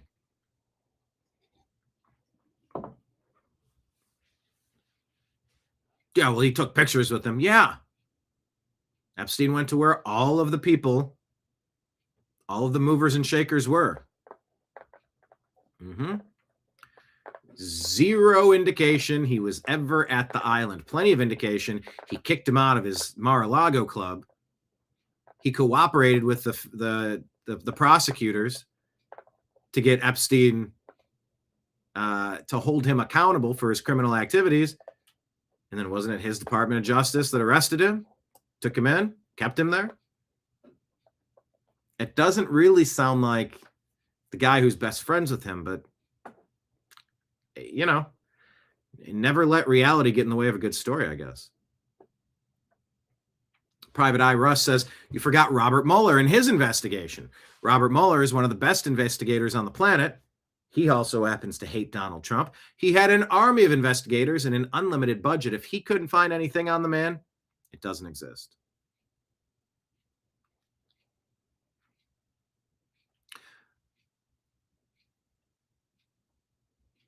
Was this let me ask Grok. Mel Gibson quote.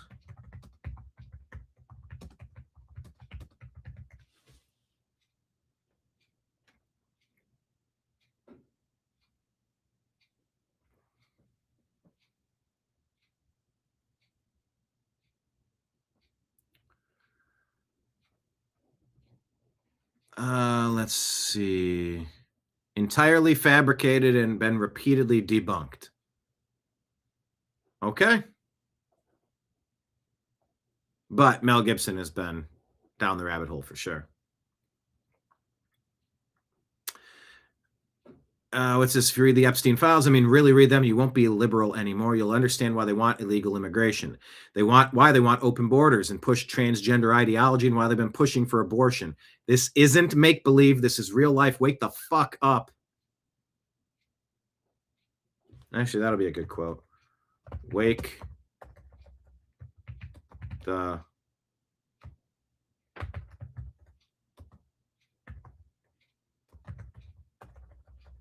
There we go. Wake the F up button. The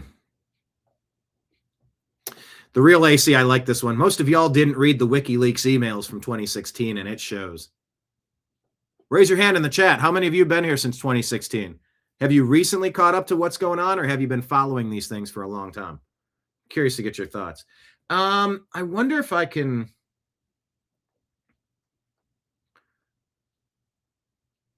share the show.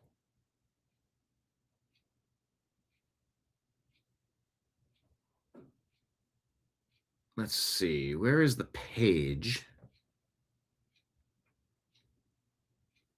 I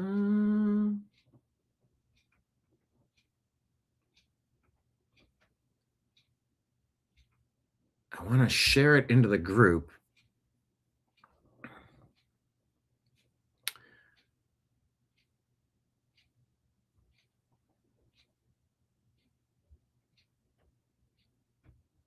It's weird. I can't find it on Facebook. I can't even find my own page on Facebook. Yeah, but they're not shadow banning. They're not causing problems. The same people that glitched my page twice to let me know that they're watching. Yeah, we know. You've been watching for a long time.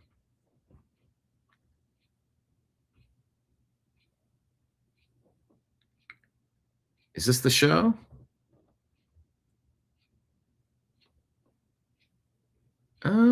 I think this is the show. Are we live?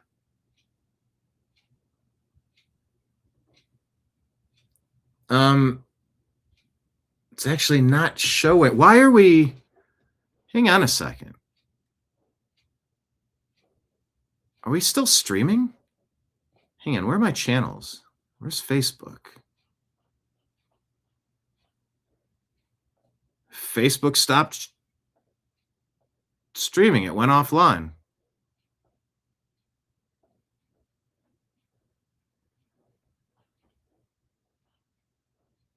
Okay. Facebook must have kicked me offline. Man, Meta is so disturbing. I still can't see. It says we're live. Can't find the show. All right, here it is, finally.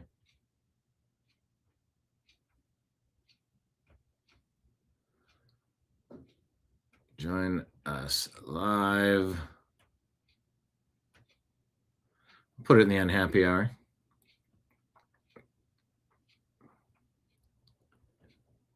Join our live chat. See if anybody can come over. That's interesting that Facebook took down our stream.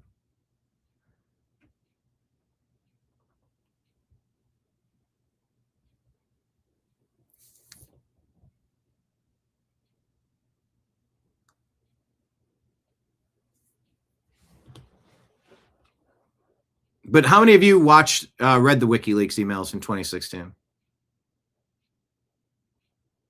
Okay, Ken sees us on Facebook, dude. Thank you so much. Marion lost the connection briefly at the time we glitched. Yeah, because we were talking about pizza. All better now.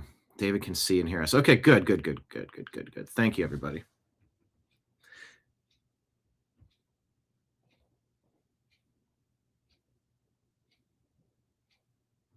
Okay, let me close that. Just thinking of ways to grow the show and trying to share content in different places, and that caused me to find a glitch, a big glitch. I couldn't even fathom being monetized on Facebook. Do you know how many? It almost makes me ill to think about how much time I've spent trying to build the brand on Facebook, only to realize that they hate me, they hate you. They funded all those drop boxes in the big blue cities that were allegedly rampant with corruption for the 2020. Go to cisa.gov/rumor control for countervailing views. They'll tell you it was a perfect election.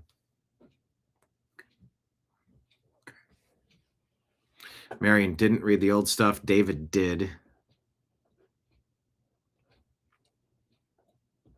Yeah, we were definitely silenced a long time ago. We're dealing how much music is in this, Alex? I want to listen to you. with devil worshippers. UN judge found guilty of keeping woman as a slave in the UK. Real time, real day, modern day. Caught with a house slave. The UN runs at industrial levels. That's a lot of music. It's not captioned. It's a satanic, totally corrupt, fake elections, pedophile. Last time I played Alex, I got dinged by YouTube. Thanks for checking, John. Appreciate you. Pinky's up to you, John.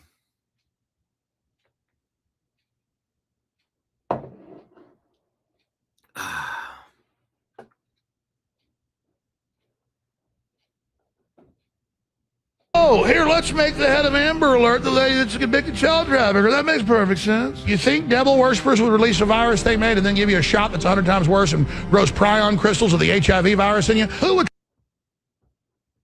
Too much music in the background. I want to listen to this, but you can scroll through our X feed, our Instagram feed, and watch it.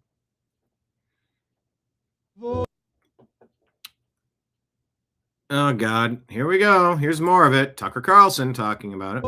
Pizza. And that caught our attention immediately. Pizza. People talking about pizza. Adults talking about pizza and pizza parties. No, you don't want to. Can you please remove? For the love of God, I call upon the developers, create a button where I can press it and remove the background music. I just want to play a clip. I don't want you're you know the performance, the show that you created, you researched for 4 hours the day before and you broadcast for 2 or 3 hours and you covered 1 million stories. Well, you're not allowed to earn money on that today with our advertising revenue because one of your clips had background music. I don't want the fucking background music. I just want the audio. I want the button to press and go blink, because here's what YouTube does. They say, well, what can you do? They have a button where they can take out the background music. So how about let's skip the step and say, I don't want background music fucking up my ability to listen to what Tucker Carlson has to say about Pizzagate. I just want to hear Tucker Carlson. I don't want, oh, mamma mia, in the background. Read too much into anything because you start imagining that you see things that aren't actually there. Or maybe they are there. Or maybe they're talking about something else. Maybe this is code. Comet ping pong. Pizzagate. That was a wild conspiracy theory thought up by like the QAnon retards on the internet. And people made fun of those people and couldn't believe it. Thank you for checking, Trash Panda. Saying that we are available on Kick as well. Where's that guy? Where's good afternoon? Maybe Q Chris. Are you still here? Maybe Q Chris? Have you hit subscribe? We don't get a lot of people coming over on D Live. I'm happy to have you. Hope you're still with us. Kenneth doesn't want any backdoor music either. Playing the trumpet. The conspiracy theory about Pizzagate. It sounded so absurd. Back to the most recent document dump. There were a lot of references to pizza. Like a lot. By some counts, almost 1,000 in these documents. Some of them probably were just to pizza. So CP is cheese pizza or child.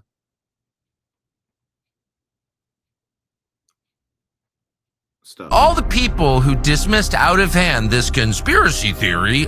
Mm-hmm. What are they doing now? Apologize about Pizzagate. Oh, it had nothing to do with. Too much music in the background. I gotta go. Watch the Tucker clip because there you go. Good grief. Okay. Chatty Annie says Putin is documented in the Epstein files for saving children from trafficking. I don't know if that's true, but I do recall that he banned the USA from adopting Russian children. Let me ask Grok, was Putin mentioned in Epstein files for saving kids? Did he ban Russian kids from U.S. adoption? I think the second part is yes. I recall that story. No mentions of Putin and Epstein files related to saving kids. Claims appear unfounded. But 2012, there was a Russian ban on adoptions of children to America. Putin mentioned 1,000 times, but not for saving kids, they say.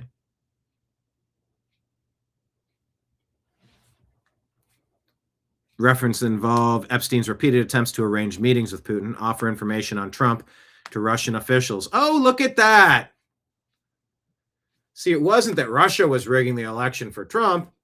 It was that the deep state was trying to deep six Trump over and over.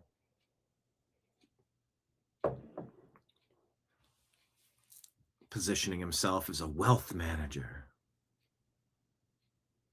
Nothing related to child protection or saving kids. Okay, hold on.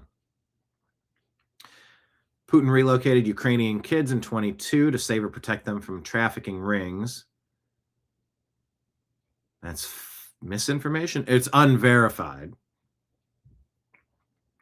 Okay, but yes, Vladimir Putin did sign the Dima Yakovlev law in 2012, banning U.S. citizens from adopting Russian kids, a retaliatory measure against the U.S. Magnitsky Act, which imposed sanctions on Russian officials involved in human rights abuses.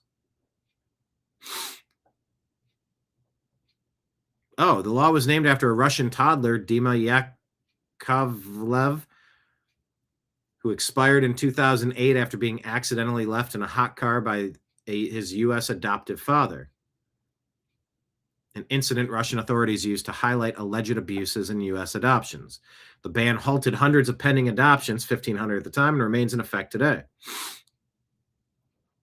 From 92 to 12, Americans adopted more than 60,000 Russian kids, and 1,000 in 2011 alone. Early 26, Putin expanded restrictions by signing a law banning adoptions to citizens of countries where gender transitioning is legal, which includes the U.S., further tightening rules. There you go. Well, thank you for that. Now, damn it, hold on. Tell you more. Blocking Russian. I'm trying to communicate with Grok. Blocking Russian kids from being adopted into a backward country who would allow them to be butchered in unnecessary genital mutilation actually is protecting kids. Are you saying that wasn't in the files? Because it certainly was an instance of protecting kids. Anyway, so I was right. The second part is something I recognized. First part, not so much. Here's me just smoking a cigarette while everything burns. Them. Literal emails about eating babies and pages of us being compared to cattle. Remember those cattle ones where Jews will call non-Jews goyim? Let the goyim deal with the real world consequences. We're just cattle to them. We're just slave. We're just beasts of burden. I don't know what you call them to the Jewish supremacists. There's this massively disgusting slur called goyim. I'm only recently becoming aware of this because I haven't lived in those rabbit holes. So them, literal emails about eating babies, pages of us being compared to cattle, pandemic simulations. Wow. Transgenderism, butchering and confusing at-risk kids, experiments, K-ing women and children. But hey, the Super Bowl, I guess that is me. Not really. I needed a break from all this stuff. It's not like, find me somebody that dedicates more time during the week to that bullshit. I'm not ignoring it. Oh, look at that. That was blurred out. It won't show you the post. Look at this. I wonder why. John Podesta's friend who debunked Pizzagate was arrested for R-ing toddlers. Slade Somer, editor-in-chief at The Recount and friend of former Hillary Clinton campaign chair John Podesta, arrested last month for R-ing multiple toddlers and babies. New York Post says award-winning ABC journalist who debunked Pizzagate pleads guilty in horrific CP case. Tech reporter Peter Bright found guilty for soliciting S from minors online. CNN producer sentenced to 19 years for sickening child S crimes. But there's a media blackout. Left-wing Ars Technica journalist, Dr. Pizza, convicted of pedo offenses. Wow. MAGA Mafia says, news alert, these people all work for the mainstream media, and they've all denied that trafficking from kids and abuse and its ties to Pizzagate and government officials. It was all fake. Well, it just so happens that they were all arrested and convicted for trafficking and abusing children themselves.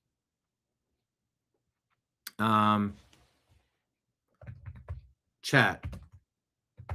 Are all of these stories confirmed? And I recall this one on the top right. I remember the one on the top left. I remember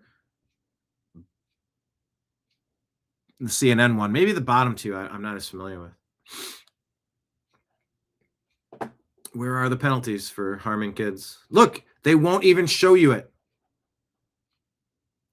So Facebook removes our stream. Instagram won't show you this one. Anything with pizza, they hate it. They still hate it. They don't want you to know.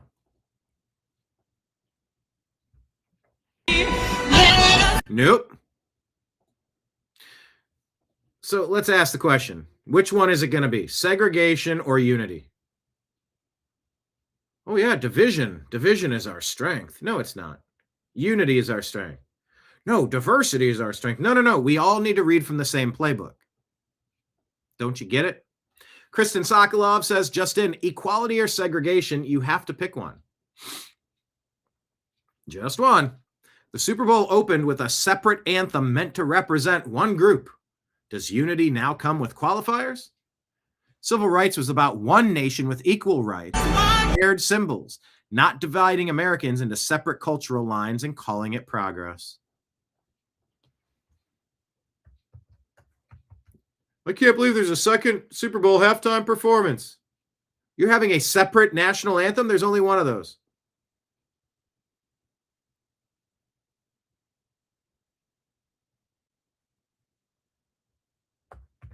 Yeah, make it make sense.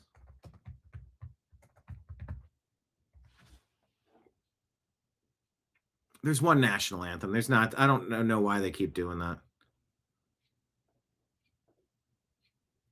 Okay, he was watching the pentagram as well.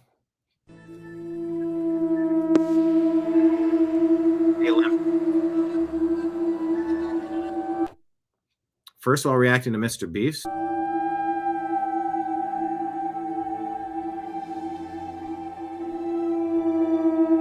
Okay. I feel like that ooh, sounds like a distant whale making a noise. Copyright claim. Okay, I guess I'll just mute it. Okay. Guys. Yeah. That's crazy, huh?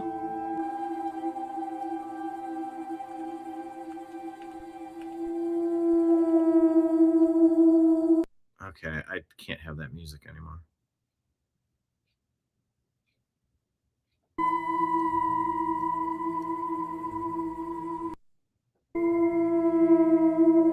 Wait, play the video?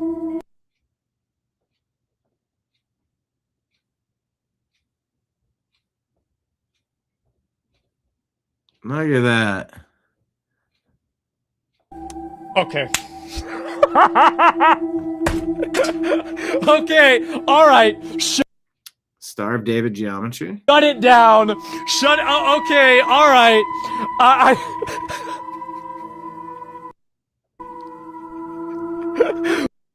Look, guys. Look. What a moron.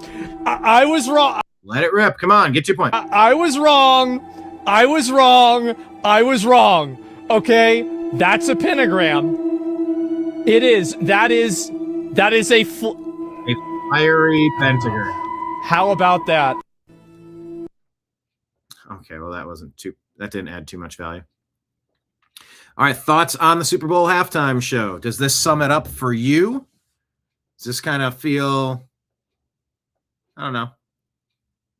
Does this sum it up for you? About what it really was? This year, the Super Bowl halftime show will feature Bad Bunny. He's scheduled to wear a dress. I guess he did not do that. Claiming it's to break gender barriers. So that turned out to be incorrect. Now, why would you do that on a Sunday with families watching? We're not stupid. First, it's a humiliation ritual. Oh, they talk about humiliation rituals where dudes have to wear dresses over and over and over and over again. It is kind of funny to see a dude in a dress, but it's also a humiliation ritual. Second, it's to destroy the nuclear family. Third, they've been working to destroy the nuclear family for generations. We know that. Third, it's to confuse children about their gender and enrich the pharmaceutical industry.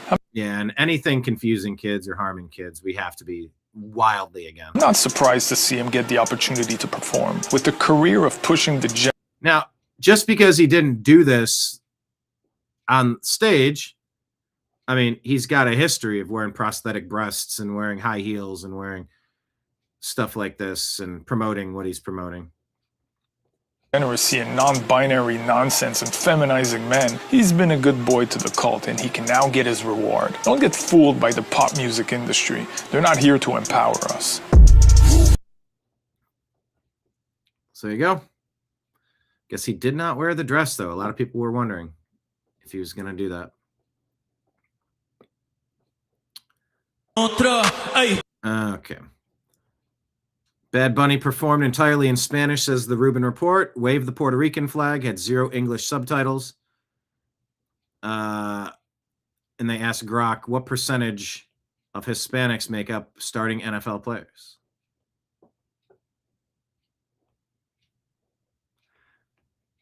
Who should perform next year? I say Creed.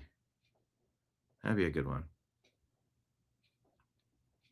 Oh, here's a weird video of the day. Cardi B's been getting some traction in MAGA circles. Kind of appreciating Cardi B and appreciating MAGA. This, you want a weird 2026 video? Enjoy. Cardi. Get away from my man. Yeah. You're the man, you know? Remember that man.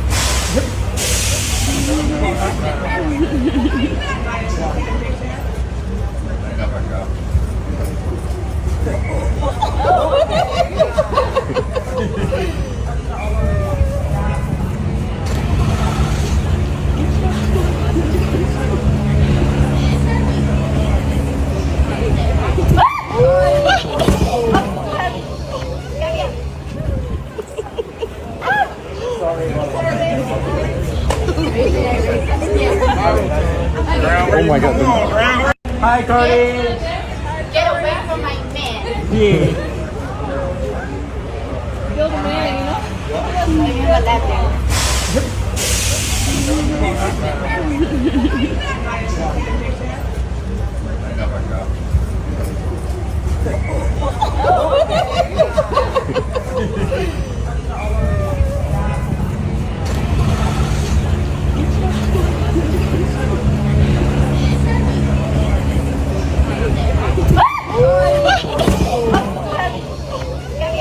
No, I did not have that on my finger.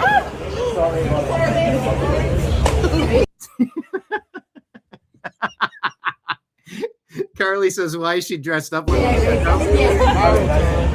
Oh my God. Hi, Cardi. Funny. I feel bad for the robot.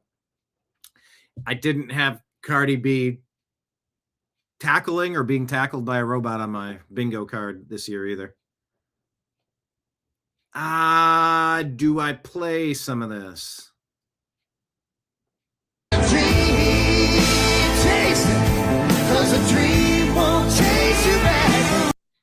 Maybe that's all I can play of it. It was so good. DC Drano says Charlie would have been proud to see this incredible halftime alternative. Big message sent to the NFL tonight. We'll tune the hell out if you give us the finger with your halftime performances.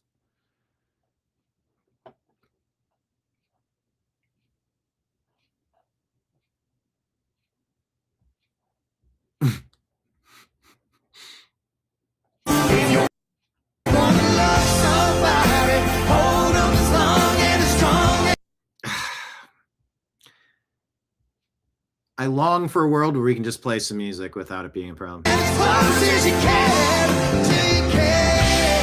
So good. So good.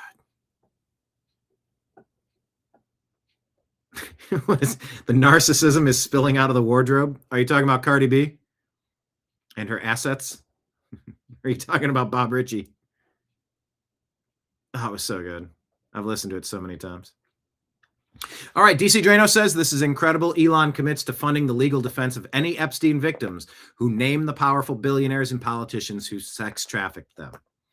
He says, quote, I will pay for the defense of anyone who speaks the truth about this and is sued for doing so. I guess maybe that doesn't apply to Thomas Massey, but if we'll see how that shakes out. All right, Christy Nome here. This is shared by Derek Evans. Christy Nome talking to Newsmax about what Jacob Fry and Tim Waltz have done to harm their community intentionally. There is no universe where you would let a violent illegal alien out into your streets, except the Democrats hate you and they keep doing it. So here you go. National Targeting Center that identifies those who've committed crimes. So they've done something in this country or in their home country that has been criminal charges against them, or they've been convicted. Many times these individuals are in jails or prisons in some of our states already that we just want those local law enforcement officers to turn over to us. For example, one of the things we've asked Governor Walz for and Mayor Fry is to give us just the criminals you have in jail. They've released 490 murderers and rapists and drug traffickers onto their streets rather than just give them to us. And that's what I don't understand. Well, you know, some of them, though, have multiple names. Yes. That's, I mean, which is, it was a big problem. And if you come in illegally, you don't necessarily have a Social Security card, you don't have a passport, there's no database back in your home country because it's a country we're not friendly with. Yeah, or they've lied on their paperwork to come in, and then they've overstayed and not shown up for their court date. Yeah, that's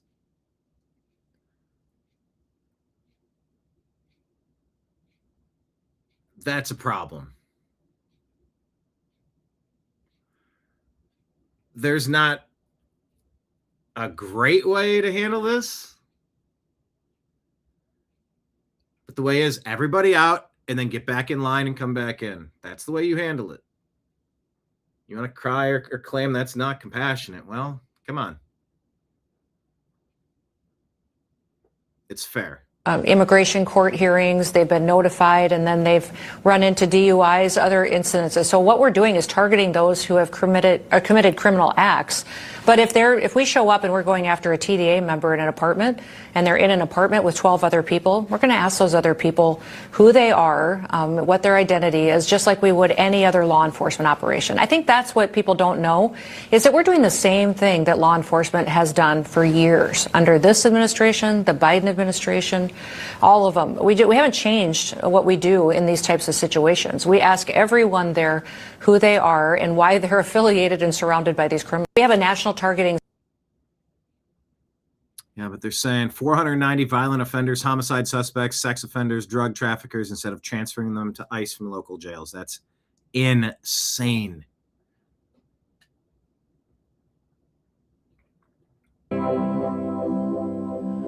There's a book that's sitting in your house somewhere that could use some dusting off. Can I play you clips of it? Separated? So good. There's a man who died for all our sins, hanging from the cross. He's got a very underrated voice. They just released the song. You can buy it. I don't know, $1.50 or whatever it is on iTunes. You know, got to support some good stuff when you find it. You can give your life to Jesus, and he'll give you a second chance till you can't. Love that song. So glad they brought it. Janice, Charlie was smiling in heaven. LAX for life. This was the best halftime show. Beth says, never cried at the end of a halftime show before. Well, I have now. Oh, yeah. Whew, it just hits. It just hits.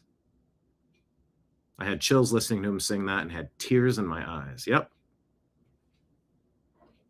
I got a little bit of that right now. I think I'm going to start doing some more music reaction videos.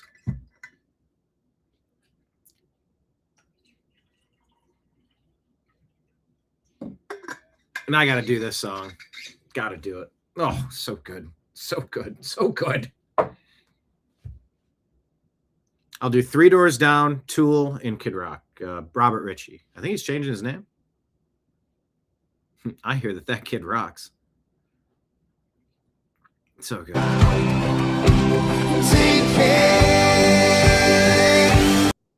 And really good backing vocals.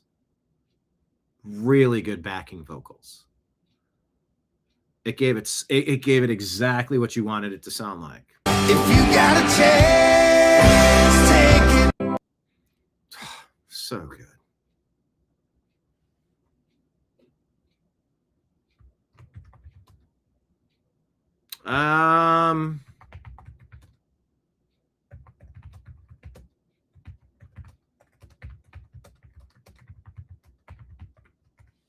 Yeah, most emotional cover song we've heard in a long time. So many good cover songs. Megyn Kelly talking with Kelsey Grammer. I met Kelsey at a Hollywood party, and I said, I gotta tell you, you've created one of my favorite characters of all time, and I wanted to just say thank you. He goes, oh, really? Thank you so much. Which one? I said, Sideshow Bob, and he goes, really? Sideshow Bob? He's been Frasier. He's been so many things, but I just love. He steps on the rake.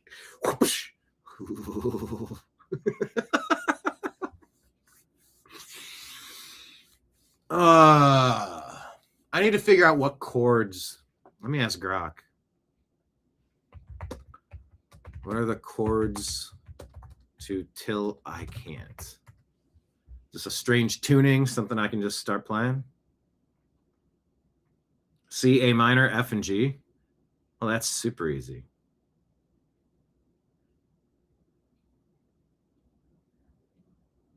C, A minor, F, C, C, A minor, F. Oh, that should be easy to play. I think I'm going to play it. Exactly, Sideshow Bob. I met Kelsey and I thanked him for Sideshow Bob. He was surprised that it meant so much to me. I'm like, it's the best. Did Kelsey use good grammar? He did. But I did serve him some alcohol, and his grammar might have changed throughout the evening. Anyway, here's Kelsey Grammer talking to Megyn Kelly about Hollywood. I've heard about what goes on there. Well, that's what I heard about it. A few years ago, I was on a flight with a fairly famous actor who shared some stuff with me that I thought, holy moly, this actually goes on in Hollywood. And he was a participant and a fairly knowledgeable fellow. And I thought, my goodness, I really dodged a bullet there. Are we talking about sex stuff or drug stuff? Sex slash just all of it. All the stuff you see sort of. Let me tell you something. News too. Yeah. News too. Yeah. I could tell you some stories, not involving yours truly, but with some people in news that would make your eyes roll in the back of your head. People who are on the air right now posing as very severe news anchors who have a whole different side to them. I do love that you have that information. I do love that you have that information. I've heard. Oh, Megyn Kelly's so cute. Kelsey Grammer's cool. Just the way she. I almost want to watch it one more time just to hear her say. She like does this. Doggone it! I want to see it one more time. Heard about what goes on there. Well, that's what I heard about it. A few years ago, I was on a flight with a fairly famous actor who shared some stuff with me that I thought, holy moly, this actually goes on in Hollywood. And he was a participant and a fairly knowledgeable fellow. And I thought, my goodness, I really dodged a bullet there. Are we talking about sex stuff or drug stuff? Sex slash just all of it. All the stuff you see sort of. Let me tell you something. News too. Yeah. News too. Yeah. I could tell you some stories, not involving yours truly, but with some people in news that would make your eyes roll in the back of your head. People who are on the air right now posing as very severe news anchors who have a whole different side to them. I do love that you have that information. I've heard about.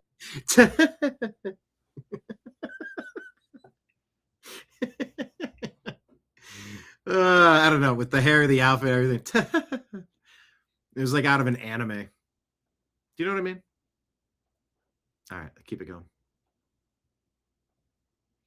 Representative Thomas Massey wants to get the bottom of this. Shadow of Ezra put this up. Next page. I'm ready to do that if the victims want me to. They believe that the best way to get justice is to force the DOJ to release these names. I've already read one name in a committee with the FBI director there. That's Jess Staley. And again, he may or may not be guilty, but he's been accused by these victims, the lawyer tells me. And there are other names. I don't have them in my possession, but if the victims want to give them to me, I've expressed that I'm willing to do that. But again, the best way is to force the DOJ to release those names on those 302 forms. I'm ready to do that if the victims want me to. Stay tuned. What questions do you have about Lutnick's ties to Epstein, and should he come before Congress and testify? No, he should just resign. I mean, there are 3 people in Great Britain that have resigned in politics. The ambassador from Great Britain to the United States, the prince lost his title for less than what we've seen Howard Lutnick lie about. Look, Howard Lutnick clearly went to the island, if we believe what's in these files. He was in business with Jeffrey Epstein, and this was many years after Jeffrey Epstein was convicted, lightly sentenced, but was convicted for sexual crimes. So he's got a lot to answer for, but really he should make life easier on the president, frankly, and just resign. If this were Great Britain, he'd already be gone. So Lutnick is under the crosshairs for sure. Maybe I could skip to the end.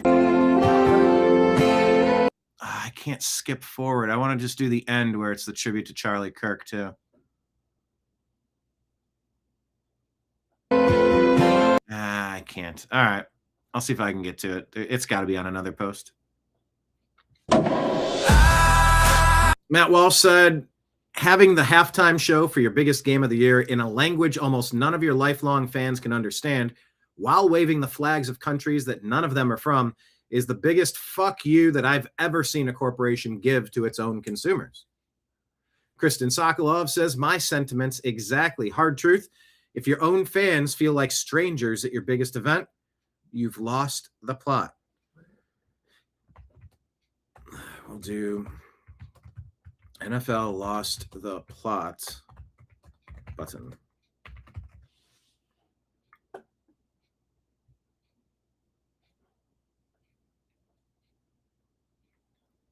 Yeah, this one. Funny how Papers, Please was fine when you wanted to push vaccine passports, but suddenly it's outrageous when ICE asks. You can't, and you don't stop. Exactly, Sassy Liberty. Exactly. We all know the Super Bowl halftime show that we really wanted to see, right? No, Kenneth, I didn't ask Kelsey if he ever had tossed salad and scrambled eggs. Yeah, Frasier and Cheers was like the best. He was in a Transformers movie I saw recently too. Yeah, we wanted to see Teenage Mutant Ninja Turtles with Vanilla Ice. Come on, that would have been great.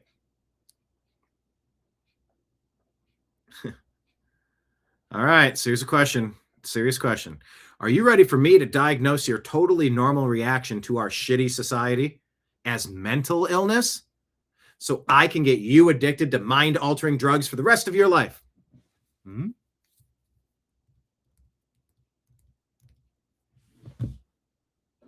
Beware. Turtle power. Don't let people get you hooked on stuff. TMZ is reporting Robert F. Kennedy went. Listen, everybody. There's a recent report here, and what is this? This is TMZ. By the way, chat, am I cooked? Chat, in the chat. Does anyone even know what TMZ stands for? I don't mean their journalistic integrity. I just mean TMZ, like the medium zoo. Oh, what the hell does it even mean? TMZ. But it says here, a report in TMZ says Robert F. Kennedy Jr. went dinosaur bone hunting with Jeffrey Epstein and Ghislaine Maxwell. I mean, come on, everybody. What could that even mean? A diplodocus in the house, in the hizzy, as the kids say. I'm searching for Stegosaurus with a sex offender. What are we even talking about here?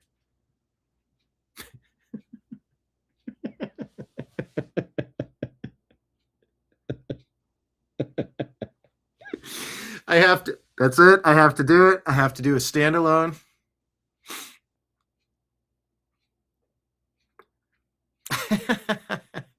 I have to do a standalone video about RFK Jr. Diplodocus. The media Zionist. Well, that's very redundant, it seems. Look at this graphic. RFK Jr. with a spelunker hat. Now, in the context of these two, that could mean something totally different. All right, so what are we supposed to make of that? And actually, I'm going to ask.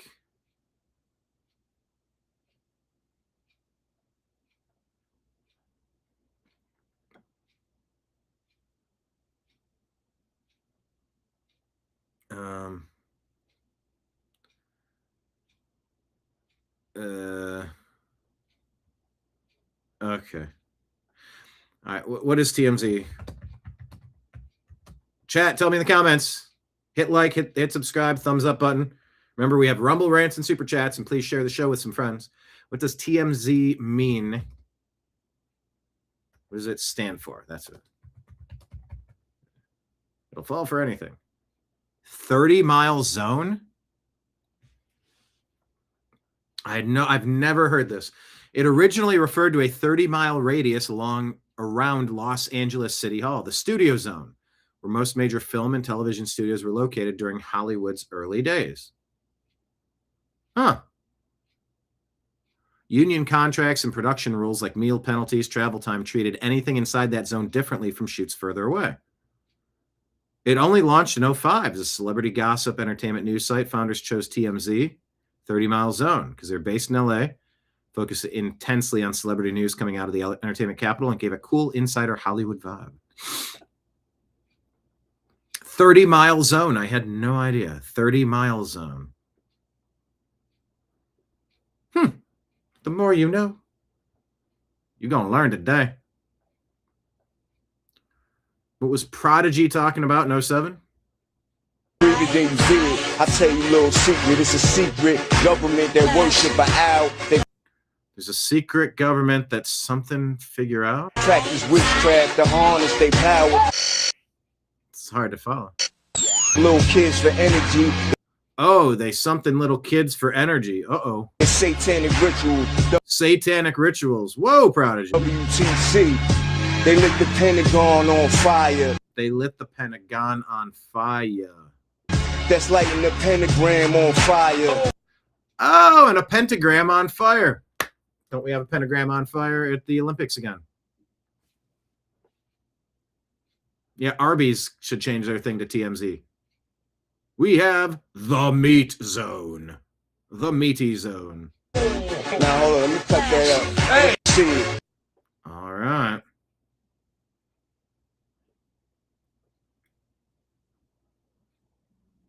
Now, hold on. This guy allegedly choked and died on an egg salad? On an egg?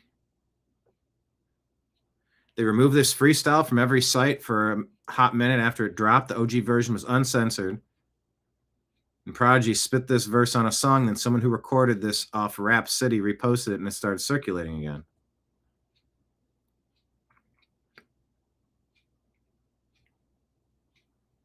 Go listen to the last album he made called Hegelian Dialectic, and he warned us about Jay-Z. He risked his life to tell us. Okay. Let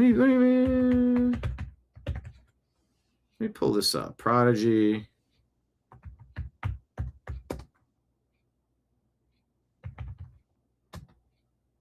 Oh no, hold on. Prodigy.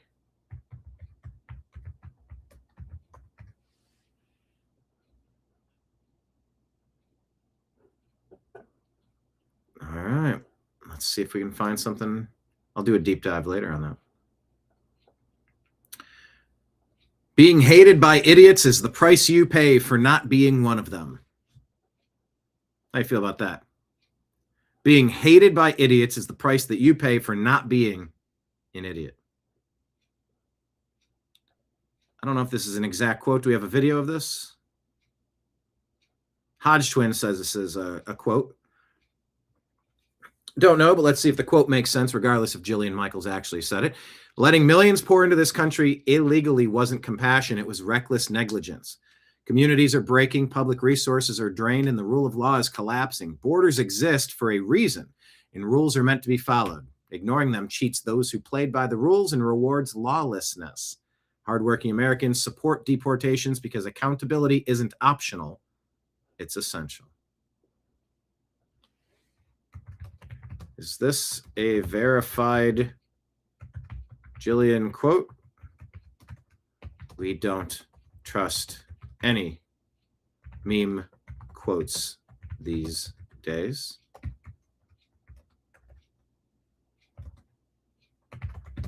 It's a good quote, regardless. Even if she didn't say it, it's a pretty good quote. I'm not a conspiracy theorist. I'm a things aren't adding up and it's pretty obvious theorist. Pretty fair? I think that's pretty fair. Things aren't adding up and it's pretty obvious theorist. Joey Salads had one of my favorite posts of the day. I stopped caring what happens to the left on September 10th, 2025.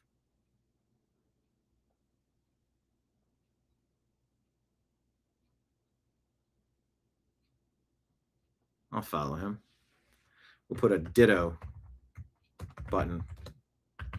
But the comment we said was they stole a future president.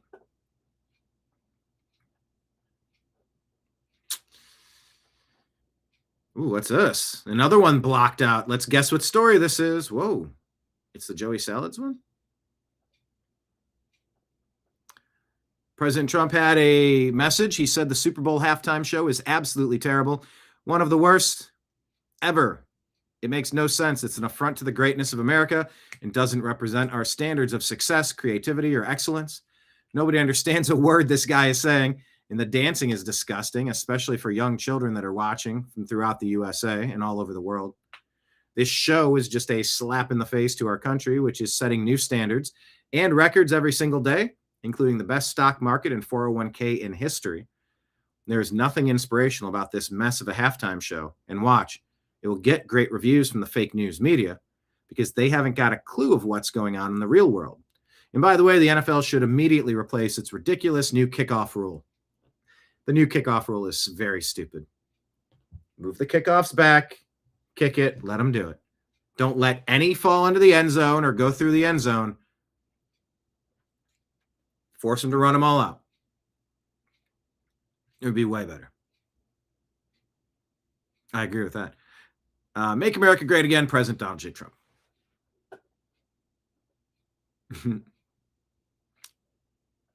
I took away from that, changed the kickoff rule. Here's a nice parody satire thing. No habla español. I don't understand you, bro. No habla español. I don't understand you, bro. Don't know anything Bad Bunny said at the halftime show. Don't know anything Bad Bunny said at the halftime show. The Super Bowl. At the Super Bowl. This is American football, not soccer, yo. This is American football, yo. Not soccer, yo. The whole show, I didn't see not one gringo. No habla. The whole show, I didn't see one. What do we say? The whole show, I didn't see one single gringo. That's kind of funny.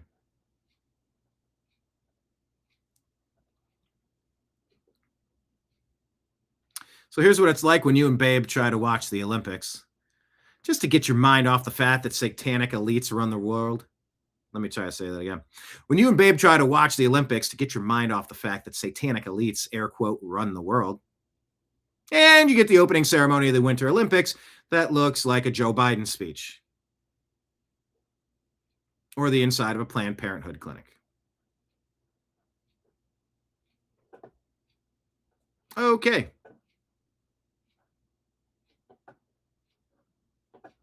Okay.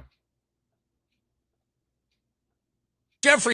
Tim Dillon talking about Jeffrey Epstein. Epstein files, of course, out. Email after email creepier than the next. There's photos. This guy's got a trap door in his fucking house. Can you get up the trap door that leads right to the ocean? So about this trap door that leads up to the ocean, is there a submarine docking station there? Is that what that is? Or this is like to hop into a boat? What? I want to know more about that. I really don't, because that's where you dispose of bodies if you just dump them into the water and the sharks will take care of it. However.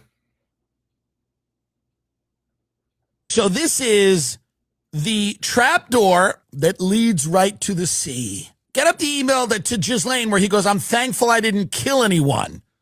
Now, that means that someone started acting up. Dear Ghislaine, many thanks again for your amazing hospitality. This is from Martin Nowick, so we know who this is. Who's Martin Nowick? Isn't he a professor?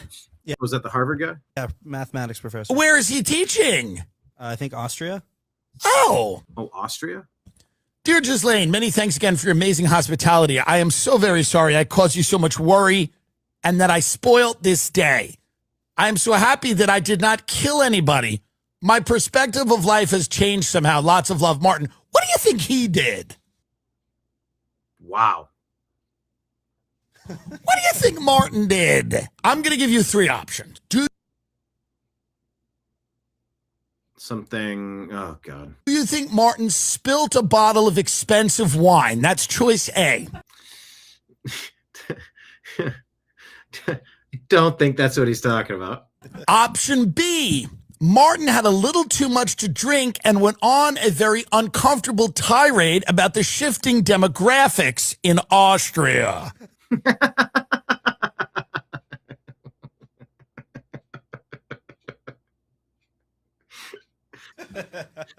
Or option C. Let's see. Martin had rough sex with an underage girl and almost killed her. Which one do you think he did? Do you think it was the wine? Do you think it was an uncomfortable political tirade? Or do you think this guy almost killed someone that they set him up with? Do you think it was almost that person almost had to go down the chute for the Sharks? That was what that person was almost there?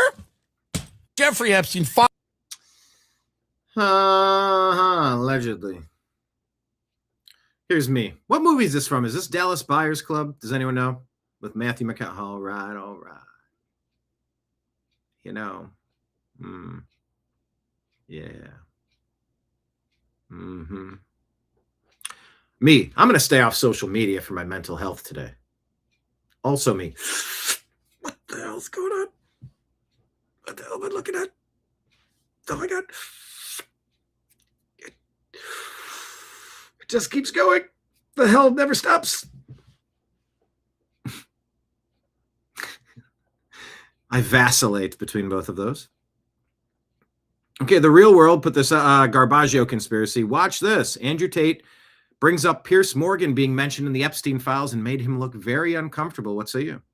Is our democratic institutions and how corrupt they are. Yeah. And I want every single person inside of the Epstein files, including the innocent people, including you, including Elon, including everyone, to be investigated to the full force of the law, because it is not down to them to admit wrongdoing. That is why we have a rule of law. Criminals do not admit they did things wrong. They go to court and they prove they did nothing wrong. And what I am saying is that the British state has plenty of time. They have plenty of time to arrest people for tweets. Yeah, you made they have plenty of time to arrest people for nothing. So they should be investigating this huge pile of evidence. And the real questions are these. Why did they ignore the pile of evidence for a decade? One. Two, who paid? Why did, for a decade, it's just been sitting there. Paid Jeffrey Epstein and made him so rich. Where did his funding come from? Three, what were they paying You made him all these for? points, yeah. What decisions have taken place that have affected the lives of British people based on the back of bribe money paid to pedophiles as opposed to the will of the electorate? What laws need to be undone? Andrew is our democratic institution.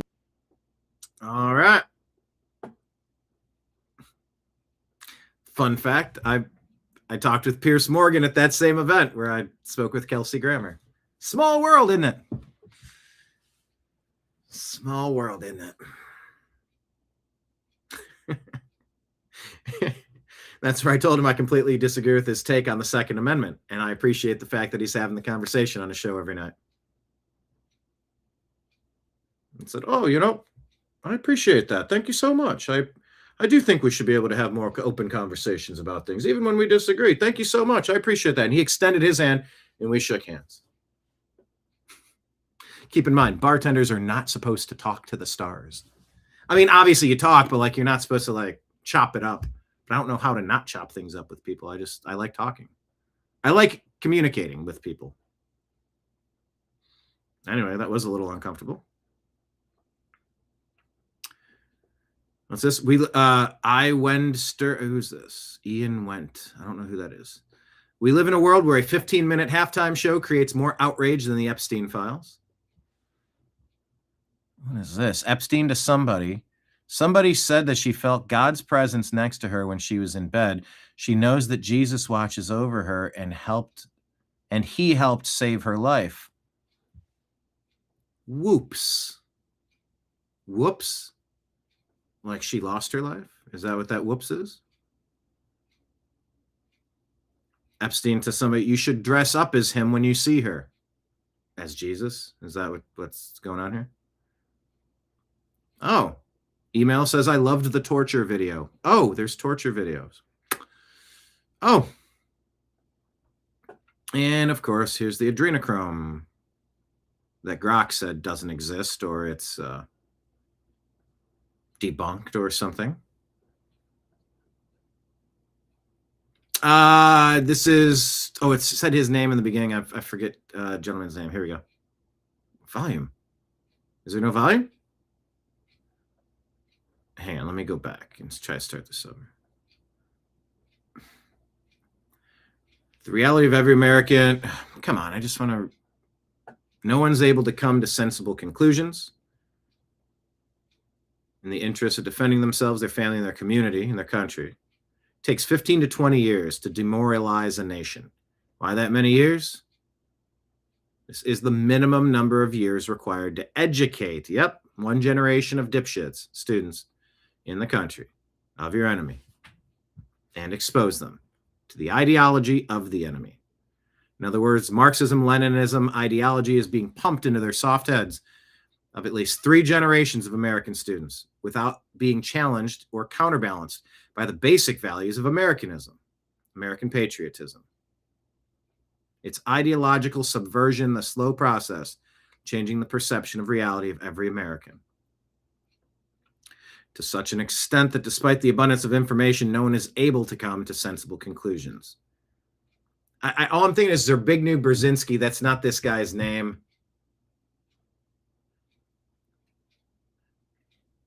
I forget the guy's name. I think Anomaly interviewed him. He's the Soviet spy. What's this guy's name? Let me ask. Spy who talked about brainwashing 3 generations of Americans.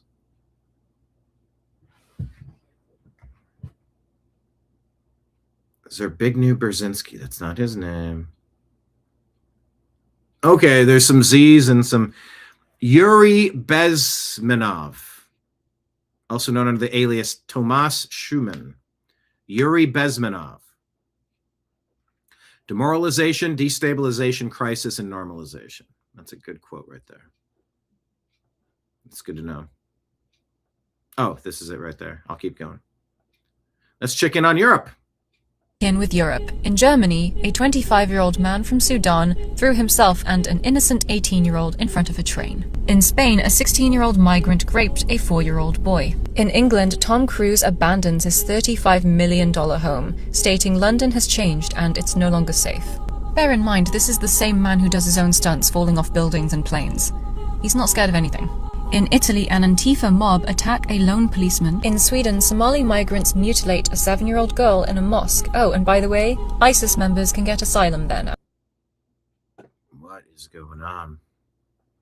Did he return from the restroom? Did he wash his hands? I did urinate next to Martin Short, who did not tip me. I'm like, come on, bro. You can't peel a little something off?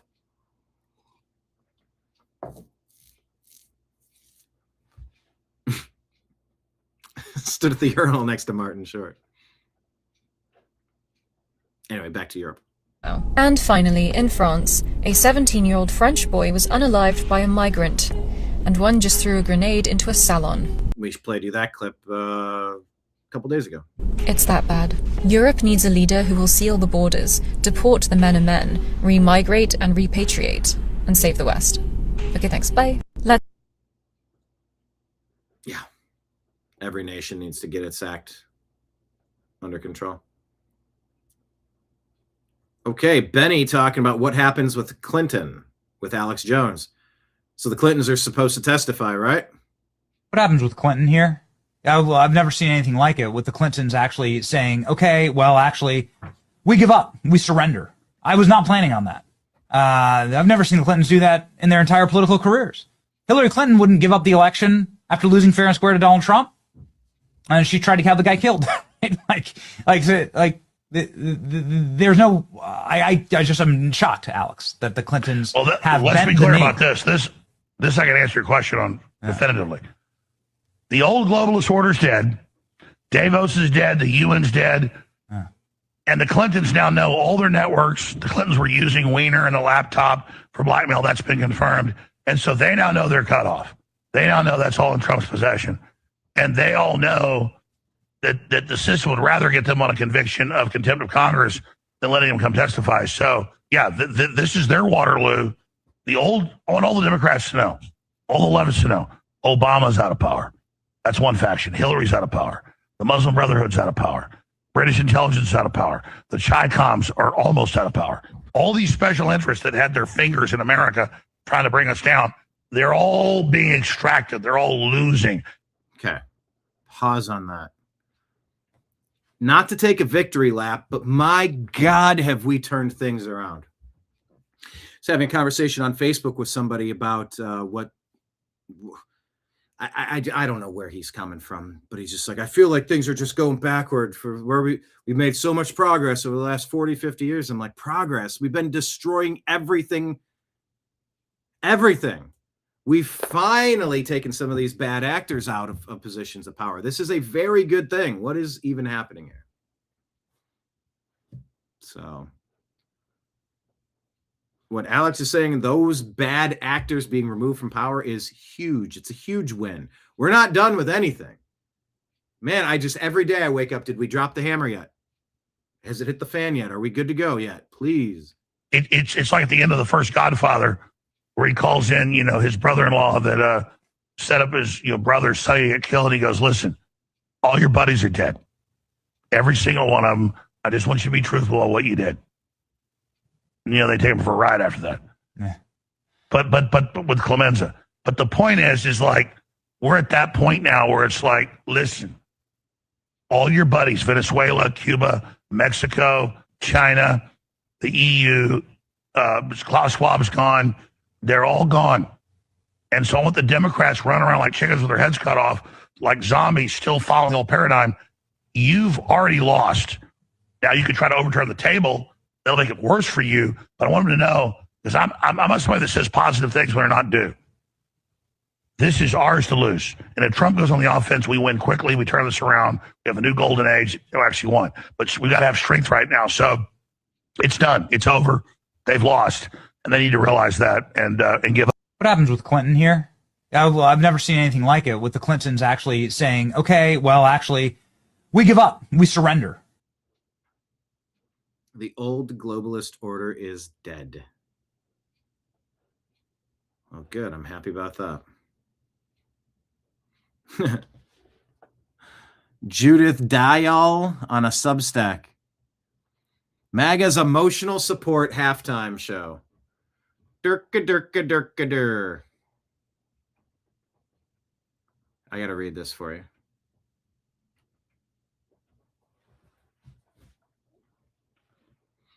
I find myself saying, fucking white people, at least once every day, disregarding the fact that I am also white.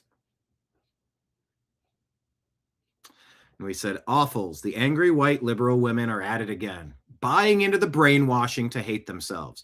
You want to talk about Yuri Bezmenov? That's the guy's name. Now I think I can remember it, at least for today. Yuri Bezmenov.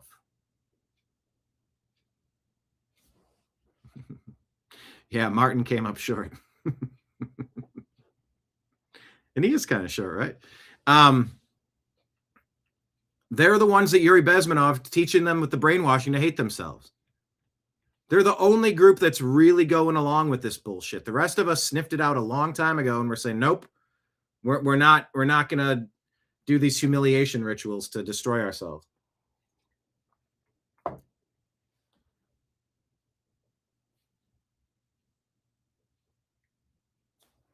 TPUSA's halftime show was a result of 20 years of satanic programming. And a reaction to a future president getting exploded. So TPUSA did something about it. Emotional support halftime show. Whether I was a big fan of Prince or not, like I said, I wasn't particularly. Not really Justin Timberlake or Janet Jackson either, but I knew a few songs. I didn't know anything by Bad Bunny. Why would I participate?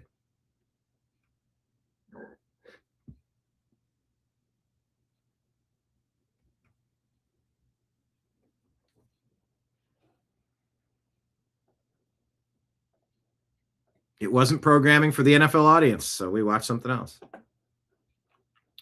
Doesn't this have music? I thought there was music on this one. Tupacabra says, hey, retards, we don't care about ICE. We're fighting pedo demons now. Yeah, there's borders to heaven and hell. Dumpster Fire says, so pedos have seized the means of production and given themselves all the socialisms and made themselves immune from prosecution, then used our money to assemble the largest secret police force in human history to kill us or put us into camps. Do I understand this right?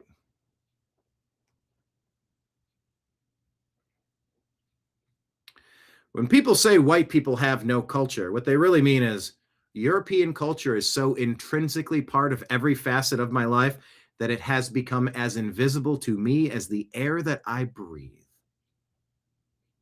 Yeah, I'm tired of the anti-white slander. Anyone else? Marion, the NFL halftime not being in English is ridiculous. It just, who are they programming for? Like, what are we doing? During the halftime performance, I saw one video. Maybe I send it out on X. If I buzz through it, I'll show it to you. And it's just everyone in the stand. It's like nobody like singing a lot. There's like one or two people dancing. You're looking at like 1,000 people, and everyone's just like, huh? What even is this? Something about gasolina. I don't think that's the song. Yep, I shared this one from you. This is from I'm Not Having Fun Anymore, 5.0. Their accounts keep getting deleted. Politicians be like, so you're really going to believe this solid, concrete evidence instead of me? Pfft. Here's what it looks like, highlighting all of the conspiracy theories that have come true. Yeah, the whole book. Just do the whole book. I don't know, man. Nowadays, taxes seems like paying tithes to the devil. Shit. Anyone else? You agree or disagree with this one? Tell me in the comments. Yo, chat, tell me in comments, do you agree or disagree that at this point, taxes seem like paying tithes to the devil?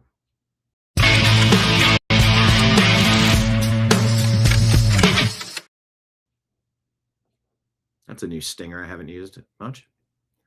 Was this? I'm responsible only to God and history. True. Now, what does that mean? Soon we will all be offline. Oh, shit. Well, that could mean many things, but are you prepared if the grid goes down? If there's a black swan? A false flag? All right, the Nomad Soul gives us this. Do you agree or disagree here? Before I log out, I'd like to remind you that social media is a massive ongoing data siphoning, energy harvesting ritual psyop, and that everything we do on here feeds into their agenda, and that real change will only take place in the real world from real people, forming real connections, and taking real actions outside of these spy devices. That's a good point.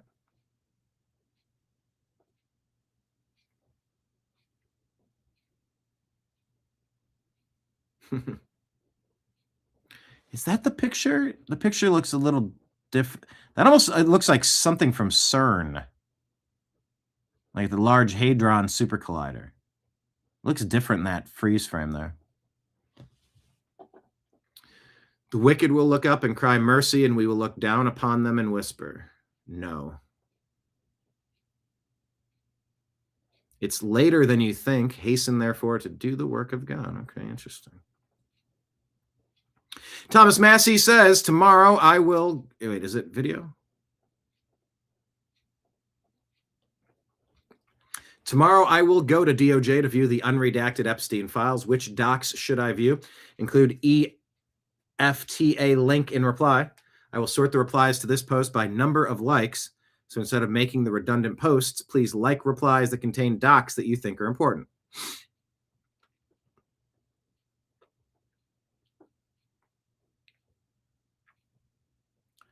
The one that said littlest girl was a little naughty. Mm-hmm.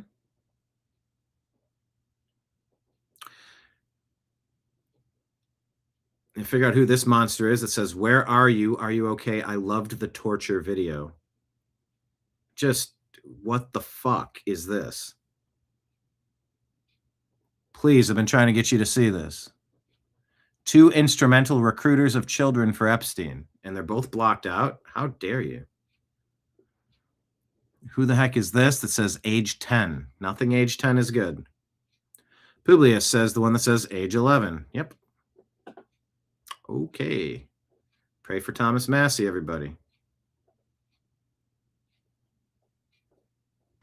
Adam Carolla, who's in the intro to our show, but he's here talking with Bill Maher. I guess he recently went on Club Random last week, and here you go.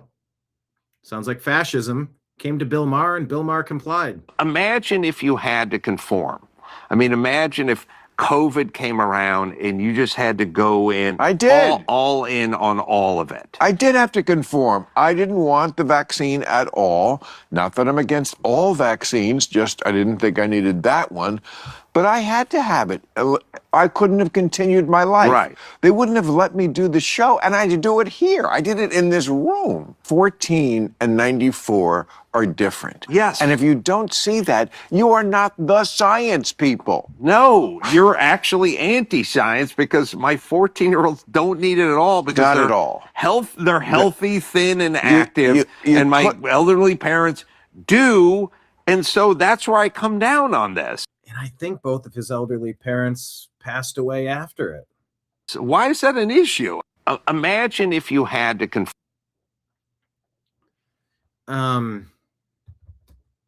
As a side note, did both of Adam's parents pass away afterward? After they took it?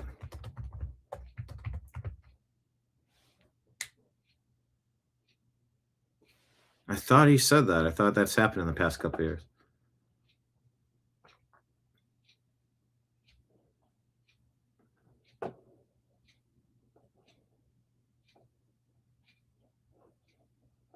All right. And that is what I wanted to share with you on Instagram. We're trying to figure out what day to do the Super Bowl show. 18:30 our time. That's 6:30. Yeah, that's fine. Tomorrow.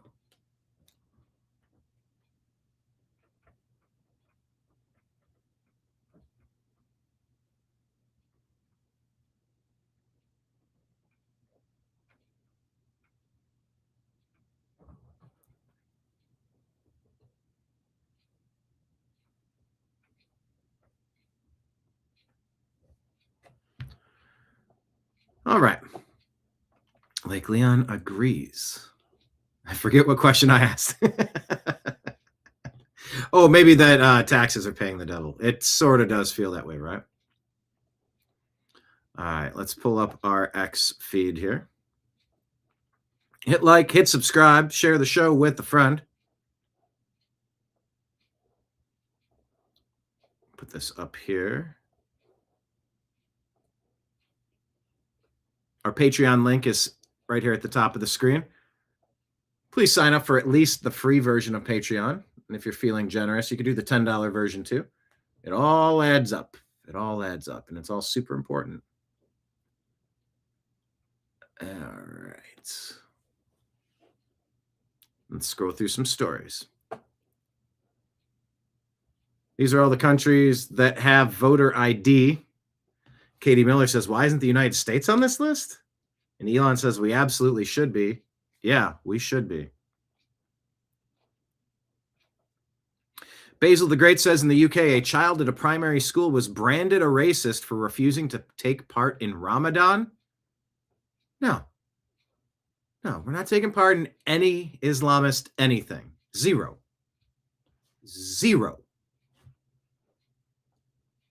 And in the UK, they're branding a kid a racist for not participating.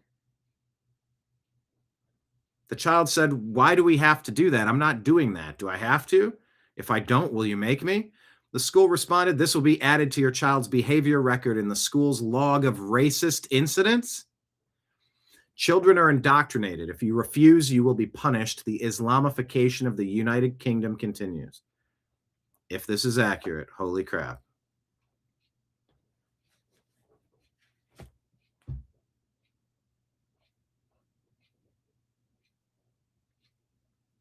It says you missed the part of the letter. It says he was pointing and laughing at other children who were singing.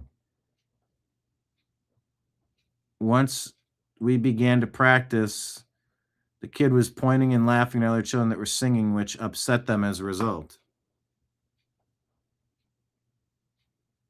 Yeah, he's a child, for F's sake. Imagine the response if Muslim kids were forced to take part in Easter or Christmas. Okay. What's the latest on the Save America Act? Janie Johnson says all these states cheated. Pennsylvania, Michigan, Georgia, Wisconsin, North Carolina, Arizona, Nevada. I mean, look at this. I mean, it was just a brutal landslide. Trump by 3, Trump by 10, Trump by 16. I mean, it wasn't even close. By 8, by 10, by 5. And then everybody stopped vote. Everybody paused their voting so you could square it away, huh? Interesting.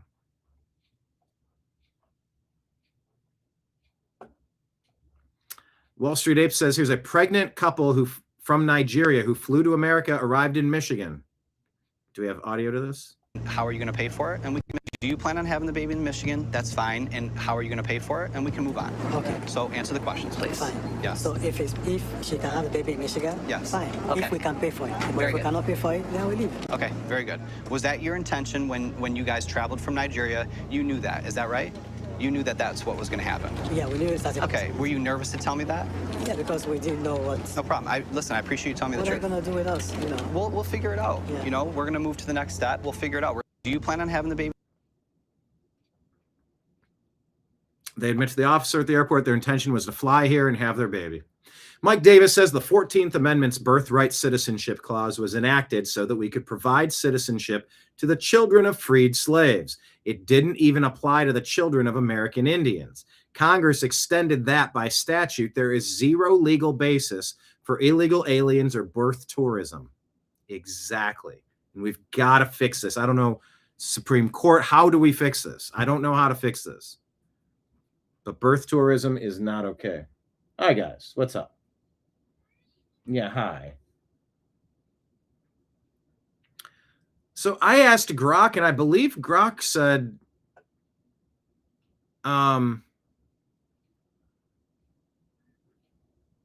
on, let me ask Grok. Type any and all offensive lyrics performed by Bad Bunny yesterday. Yeah, hi, Ben.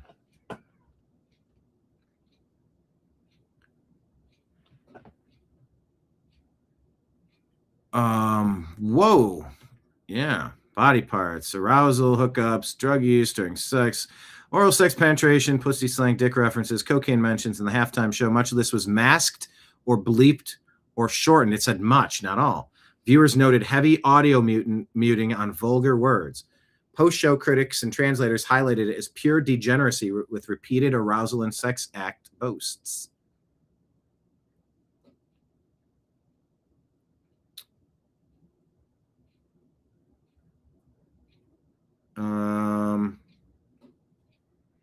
Singing about my dick is awesome. Twerking and dancing scenes with sexual promiscuity, objectification. Okay, yeah. Sexual slang. Vagina lines. Chocha. Okay, and then there's more songs. Oh, geez, there's more. They bleeped some more noticeable on sexual slang than English equivalents might be. So here's the claim. Megan Basham says these are the most obscene lyrics ever to be performed at a Super Bowl halftime, and you have professing Christians in the Kentucky Senate and at America's most recognized evangelical magazine saying Christians should have embraced and celebrated this to show love and to show that we're welcoming. Also, the kids will get a kick out of hearing this Spanish. It's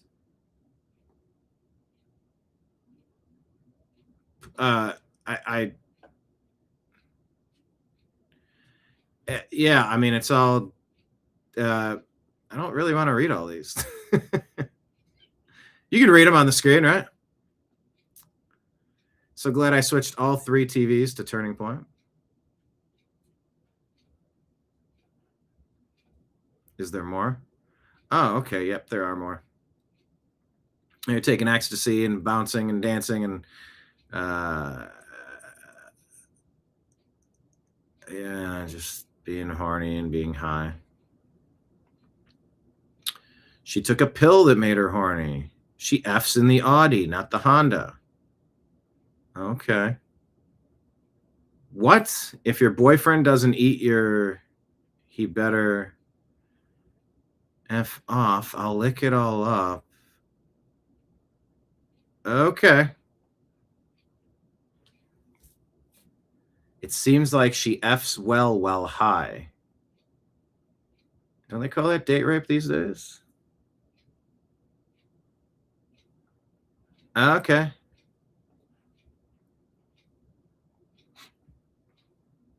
Sean Davis says he had to perform in Spanish to prevent the FCC from banning the entire performance outright for obscenity. Huh. So I think in the day or two following, we'll find out if this is exaggerated or not. But Grok gave me a whole list of stuff you can't say on TV.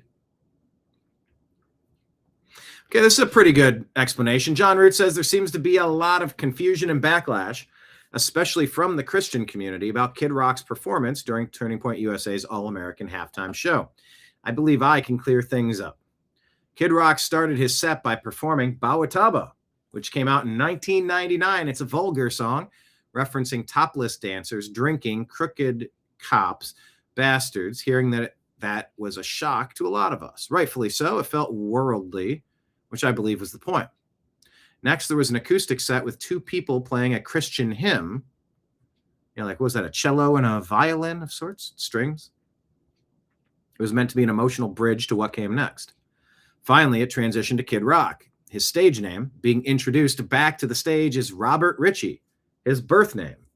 He then played a revised version of Till You Can't, which included lyrics about Jesus Christ. He also spoke about Jesus' sacrifice on the cross, encouraged people to follow Christ and to read their Bibles. This was supposed to be an artistic way of portraying a redemption story, a redemption arc. I don't know Kid Rock's walk with Christ, but he used this moment to point people to Christ, and I rejoice in that. Philippians 1:15 through 18. Okay.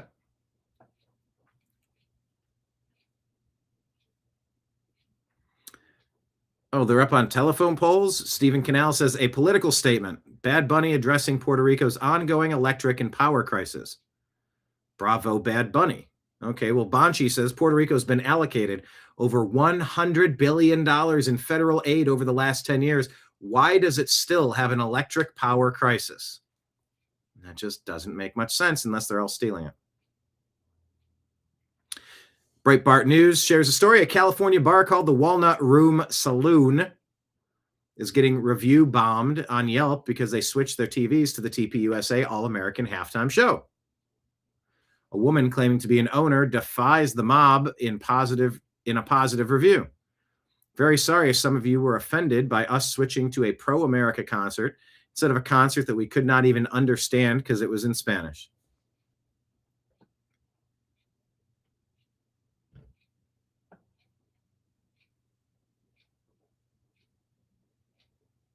We are obviously a country bar and Steeler bar. And yeah, how weird is it that Sam Darnold becomes the first QB in the draft class that included Baker Mayfield, Josh Allen, and Lamar Jackson to win a Super Bowl?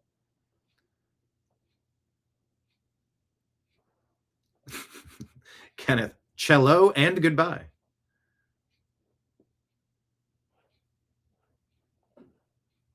Type in the comments, QOTD, who do you think will be the next quarterback, if any, to win a Super Bowl now that Sam Darnold got his?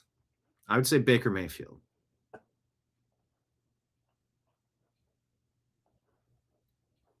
CBS investigative journalist Catherine Herridge goes public with explosive allegations about the Hunter laptop. The story about the Hunter Biden laptop after the midterm elections in 2022.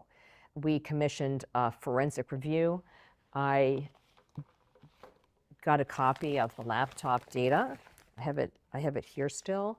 I went to a lot of effort to get the cleanest copy of the laptop data, the same data that was provided to the FBI, because I didn't want to have any professional journalistic risk for CBS News. I wanted this thing to be totally locked down. When we did the story, we did it after the midterms. I argued against that because it was ready before the midterms. And my training is that you should always do the story when it's ready to go. You should not be dictated by the political cycle. Once we got the laptop story on the morning news, I felt that there was so much there that we could still do. For example, in the text messages, there's unfortunately the use of the N-word, the liberal use of the N-word. And I thought this was worthy of a story, but I was told that it was not something that interested CBS News. Then I asked for a forensic review of the resident of the United States of America's kid liberally dropping that over and over and over. the laptop, and we found not relevant. That there were more than half a dozen emails that were likely used by Joe Biden. I thought that was a story, but the how many emails is he using? Circumventing transparency laws? Answer that came back was, well, we need to know what the content is of the emails. But that was going to be a years-long process.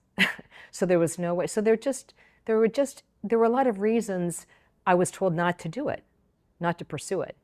I spent a lot of my time at CBS following the Hunter Biden story. And one of the things that really struck me is this kind of disconnect. I didn't understand how a senior executive like George Cheese could tell me that this was a high priority for the network and for his boss. And yet the executives at CBS News, show producers, anchors could refuse that. I came to the conclusion that they must have felt that they were more powerful than George Cheeks which was astonishing to me. I'd never worked at a place where a directive from the top would be so defied. Elon says CBS, prior to current ownership, engaged in deliberate election interference. Check out our show about the SAVE Act, war exploding, border protest stupidity, and election fraud and fake asylum scams.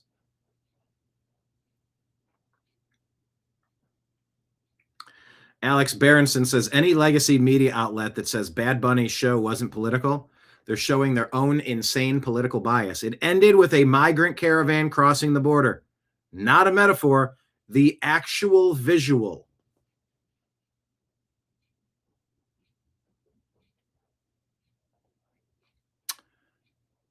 This report from Emerald Robinson. U.S. Attorney Stephen Muldrow has seized voting machines from Puerto Rico used in the 2024 election and turned them over to Tulsi Gabbard at the Office of the Director of National Intelligence. Democrats are panicking over what Tulsi might find. The machines were not reprogrammed or wiped clean. Here on the Absolute Truth on for some time now, but we can now reveal that a secret team led by the United States attorney in Puerto Rico seized rigged voting machines some time ago that was used in recent elections on the island that had turned them over to Tulsi Gabbard in a joint investigation at the ODNI, the Office of the Director of National Intelligence. This blockbuster news was confirmed today by her office, by Tulsi Gabbard's office itself, in a terse statement given to corporate media outlets. Now, as I said, and I've even hinted on here to you many times, I've been aware of this information since the beginning of 2025.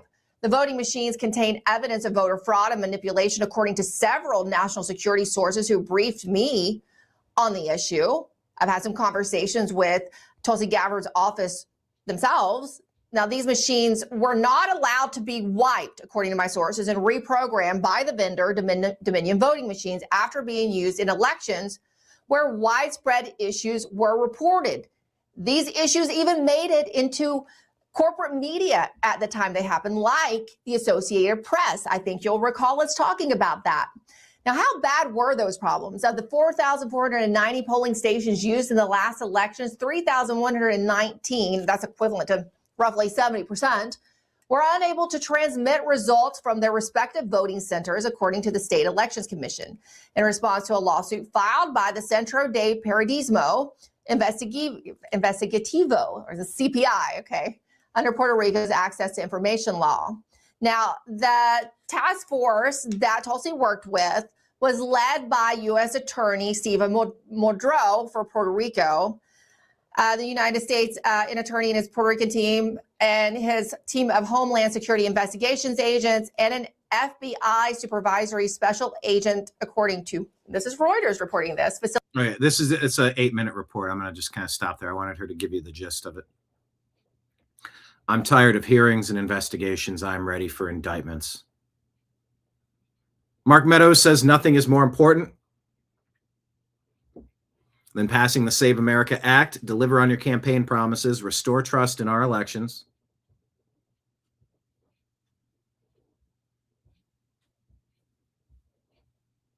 Enact the will of the people, and let's get this done.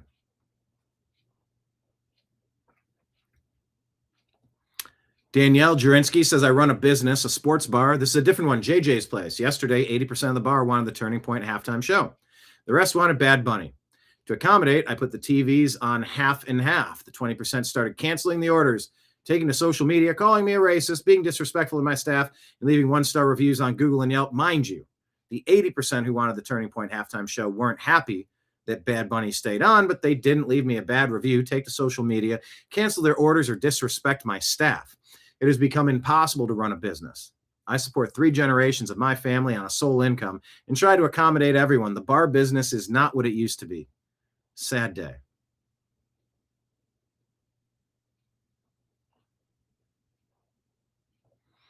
What's this one say? Leftists. They're not just stupid and misinformed. They're genuinely evil, shitty people. A lot of them are. Maybe not all. Paul Spula says, black man calls out NFL. I mean, he's just a man, but whatever. Calls out NFL for the Super Bowl halftime show being in Spanish and for the leftist politics of it all. But But I guess the fact that he's not a evil white guy makes headlines. Why would I watch the halftime show or care if I don't understand what he's saying? Like people are saying you're racist for not wanting to watch or support. I knew nothing. I can't hum a single song. I don't like Purple Rain. I think it's a stupid song. I'm just not a fan of it. Purple rain, purple rain. I don't like it, but I know it. Like when I went to go see Green Day, I did go see Green Day. And their set sounded good. I don't know if it was recorded or if they were playing it live, but they are a very tight band. Pre-game, sounded good. But when I went to see them live, I've seen them like 2 or 3 times live. And they played song after song after song after song. And Weezer did the same. And song after song, I go, oh, I forgot about that. Oh, I forgot about that song. Oh, that's a cool song too. Oh shit, that's right. I know a lot of these songs. I didn't know anything from this bunny character. I didn't understand the language. I didn't understand, and I do speak Spanish, so I mean, I definitely pick up on some things, but I didn't even recognize any of the songs. So what's the deal? Bad Bunny, and I'm like, I think that's the problem. I think there's an agenda behind why he's performing, and you're part of it. I don't understand what he's saying, so I'm not gonna listen to it. I don't care. He's not speaking my language. Why are you trying to make me feel uncomfortable on an English-speaking territory? Or in an English-speaking territory, I'm sorry. I don't understand what he's saying, so I don't really care. I don't know why he's performing if he can't speak English. That's just how I feel about it. It's just the NFL. This isn't the World Cup with soccer or something. I can understand that. But it's the NFL. Even in soccer, bro. A uniquely American sport, and we have English as the national language in this country. Otherwise, you're the Tower of Babel, and you lose all community. You speak English in America. You can speak more than English, but you have to speak English. Just like you can play on the Seattle Seahawks. You must know the playbook. You can maintain the wisdom and knowledge of other playbooks, but you have to speak Seattle Seahawks playbook, or you're not on the same team. They be having like America News or something like that. Like these folks translate the post-game interview in English. So I need that at the Super Bowl halftime show. It's the Super Bowl. If you can't translate the song in English, big dog, I'm gonna need you to find somebody else. Because I don't know what you're saying. And no, I'm not racist just because I don't know what you're saying. Or just because I don't care about what you gotta say because I don't know what you're saying. Well said, I think.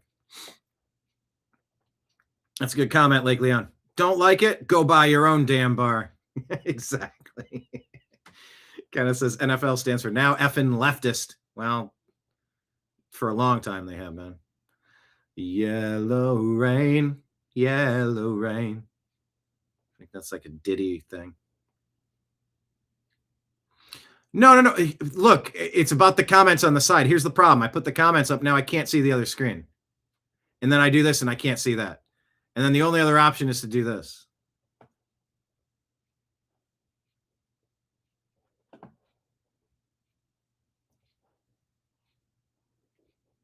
Scott Pressler says, don't really care about the Super Bowl.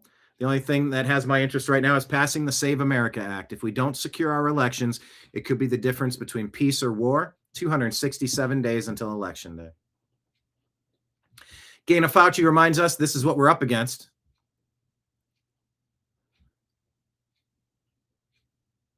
Less than a month after Charlie Kirk, this Mitra person, gross, says Charlie Kirk deserved what he got. Screw you.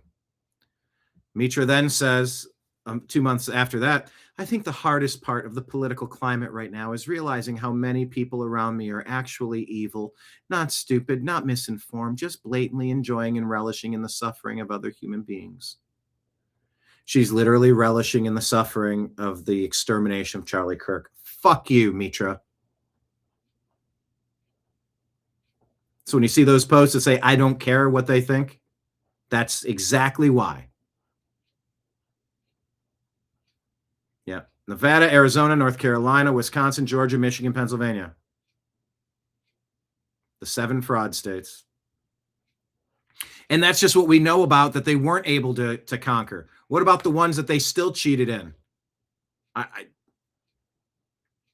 get the Save America Act immediately.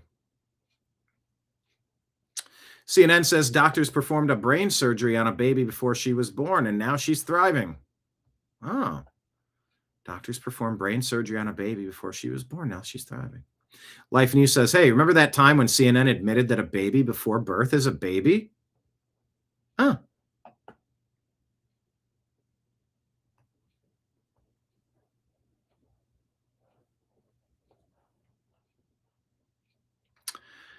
Of course, the controversy over the weekend of, am I supposed to address Donald Trump, President Trump, sharing the election video? I believe it was about Georgia and about election rigging and vulnerabilities and fraud that had 2 seconds of another unrelated video play after the screen grab was done. Something about Lion King. Am I supposed to go on and on about that? Am I supposed to? I'll get back to you on that one. This is what an Olympian actually had to say. Why do both these people look like they're in the 70s? Anyway. It brings up mixed emotions to represent the U.S. right now, I think. Does it now? It's a little hard. It's a little hard. There's obviously a lot going on that I'm not the biggest fan of, and I think a lot of people aren't. Yeah, we're not a fan of our country being invaded, so Democrats can rig our elections forever. If it aligns, steal all of our money and ring up $38 trillion on a credit card. With my moral values. Your moral values? You mean the ones of common sense or the ones of your left-wing lunatics? I feel like I'm representing it. Just because I'm wearing the flag doesn't mean I represent everything that's going on in the U.S. And going on. He talks in such an annoying way. Going on. Everything that's going on in the U.S. On. Everything that's going on. It's going on in the U.S. So yeah, I just kind of want to do it for my friends and my family and the people that support me getting here. It brings Hunter Hess, Team USA freestyle skier. Byron Donald says, you chose to wear our flag. You chose to represent our country. You chose to compete at the Olympics. If that's too hard for you, then go home. Sage Steele, formerly of ESPN, says, well said, Byron Donald. The hell is this? Oh, this is the compilation from Metatron. You should watch this. It's 28 minutes. Metatron says, are you sick of hearing the phrase, you can't be racist to white people? Me too. So I took 2 months and put together this video, proving anti-white sentiment is racism and dismantles every single lie that progressives and anti-white professors use to justify it. Of course, YouTube algorithm suppressed it, but I'm hoping here on X, this video will be shared, quoted, and make an impact. No more anti-white sentiment. The unwatchable whiteness of holiday. Why are my fellow whites still so awful at naming? Does a white guy always have to be the hero? If I had a choice, I wouldn't be a whitey. Proudly Jewish, proudly gay, reluctantly white. This is a humiliation ritual.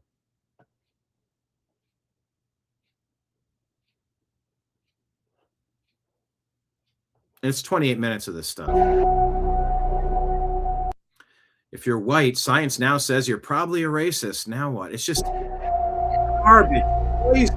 White women, the angry white liberal women are just slopping up. They're slurping up. They're swallowing, gobbling up. They love hating themselves, hating their country, hating their history, hating their nation. We've got to do something to break these angry white liberal females out of their brainwashing loop. I don't know what's gonna do it. White people. Here's why moving to a good school in a good neighborhood is racist. Yeah, so if you move into the hood, that's called gentrification. If you move out of the hood, you're called a racist. It's called white flight. They will try to, the Democrats will try to insult you every angle, every decision you make. They will try to slander you, slur you. It's important that you ignore them, laugh at them, mock them, ridicule them. stand up, confront them verbally, proudly, with conviction. There's more of us than those goofballs.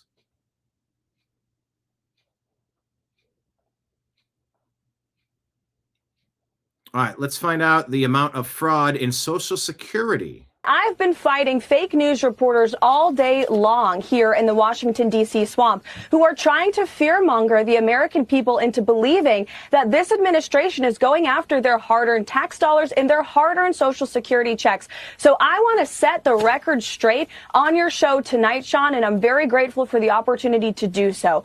President Trump has directed Elon Musk and the Doge team to identify fraud at the Social Security Administration. They haven't dug into the books yet, but they suspect that there are tens of millions of deceased people who are receiving fraudulent Social Security payments. And so their goal in going into the Social Security Administration is to identify three things. Number one, to identify duplicate payments and to end them. Number two, to identify payments that are going to deceased people who are no longer living and should no longer be receiving that money. And number three, to protect the integrity of this system for hardworking Americans who have been paying into it their entire lives. So rest assured to all of the people watching your show tonight, if you paid into the system honestly, you will continue to receive your Social Security checks. Do not buy into the lies from the legacy fake news media who are trying to fear you and scare you into believing otherwise. This Trying to fear you? What?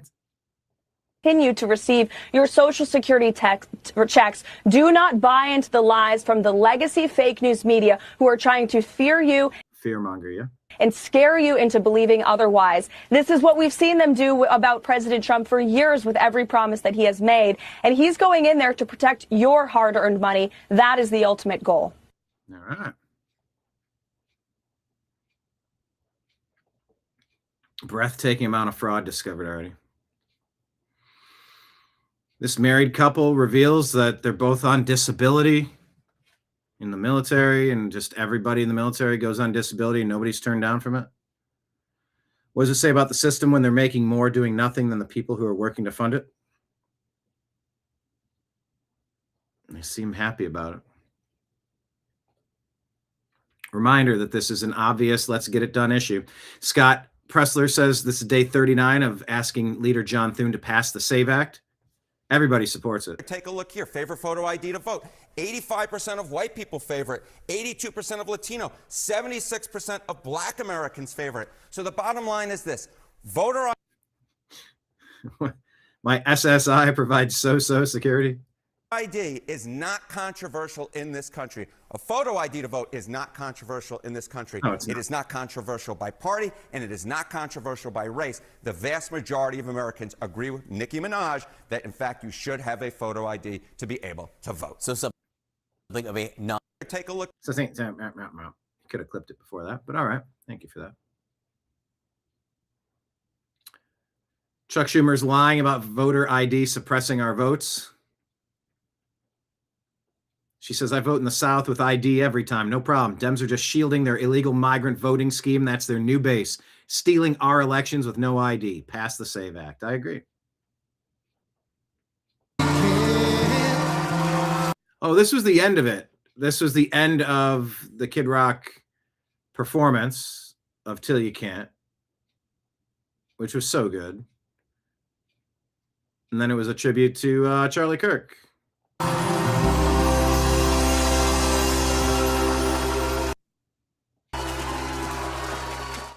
I want to honor God in all that I do. I want to be a great husband, a great father. I want to serve this country. I want to try to continue to lead this movement. Try to continue to lead this movement and try to play music in the background that I might not be allowed to play. And to speak truth and to never lie. To stop thinking about yourself all the time and instead think about what you should do to help other people and to defend this country above yourself. Yeah. It's one thing to think about yourself. It's another thing to try to think about others, the country, humanity, good and evil.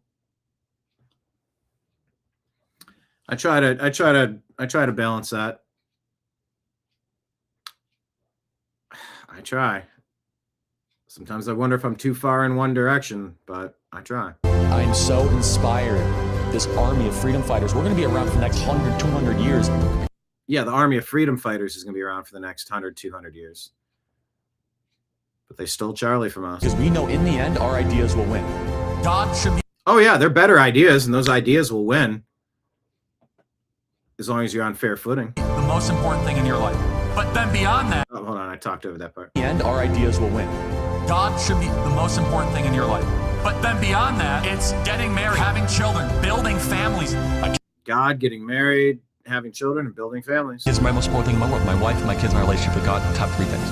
And the more often that you choose the deep, the difficult, but the right path over the easy path is one that will reward you, your family, and this beautiful nation. Loving memory of our founder and CEO, Charlie Kirk. Here I am, or here am I. Send me, Isaiah 6:8. If not me, who? If not now, when? So that whole till I can't, you know, it was about Charlie Kirk too. You know, you do everything that you can until you can't, because one day you can't.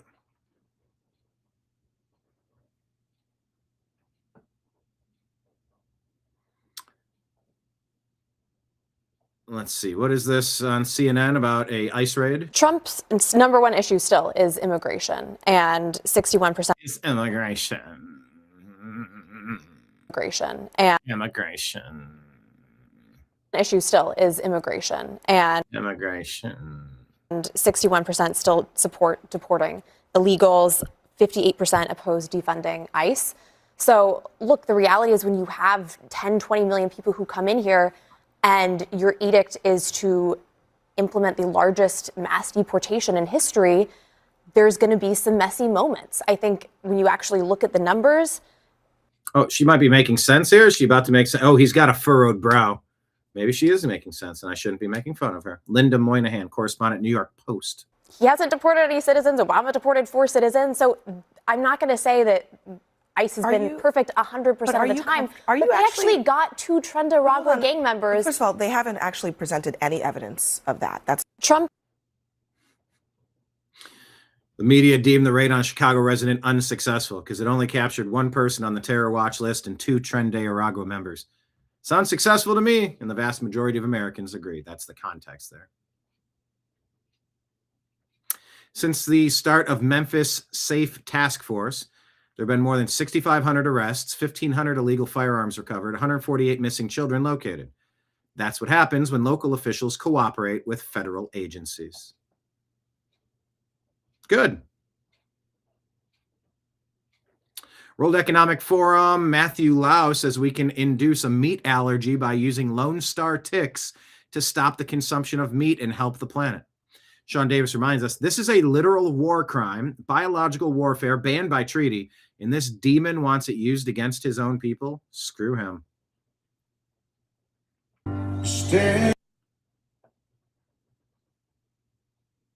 Cody Johnson is the one that wrote that song, Till You Can't.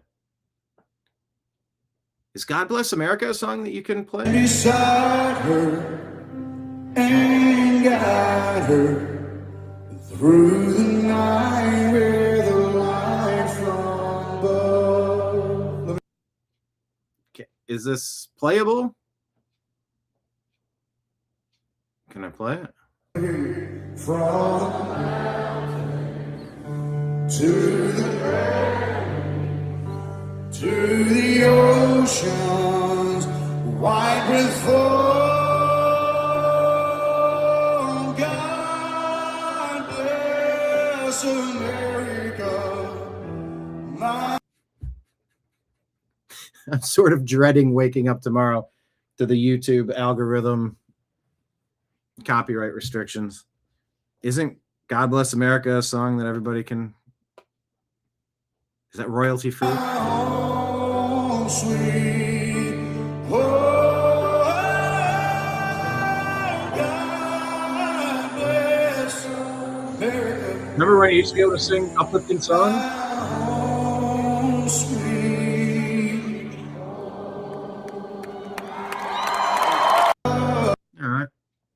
That's pretty nice. But anyway, he's the one that so much better than listening to Billie Eilish cry about stolen land. Berlin Hollyhan put that up. Kid Rock ends the All-American halftime show with a powerful tribute, Sing Until You Can't, in memory of Charlie Kirk. Crowd felt it. Message hit. For a moment, America remembered who she is. This wasn't a concert. It was a line in the sand. Well said. Minneapolis ICE agents detain an entire illegal family in one operation, allegedly. They could have sold everything, used the CBP Home app, and left with cash in hand for a fresh start back home. Instead, they chose to roll the dice and have self-inflicted misery.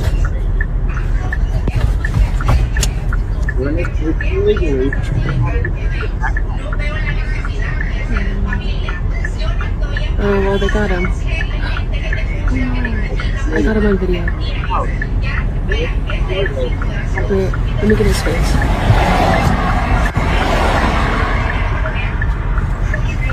Not entirely certain that this video is depicting what it claims to be, but you get the point. The point is, don't roll the dice. Go use CBP Home. Take $2,600. Epstein files. FBI and record protecting former U.S. presidents, Secretary of State, and high-profile celebrities.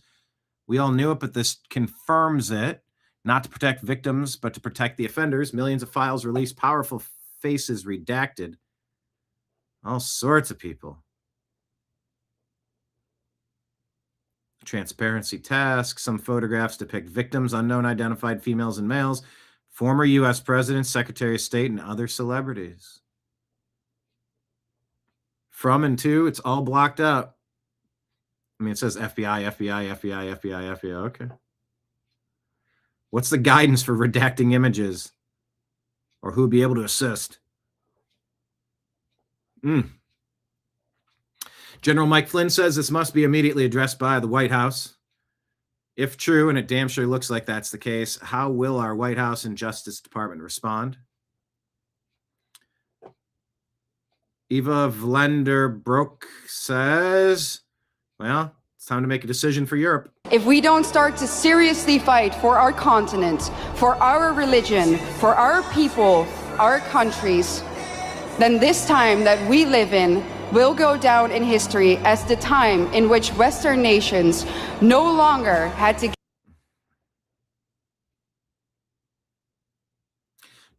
get invaded by hostile armies in order to be conquered. The invader was actively invited in by a corrupt elite.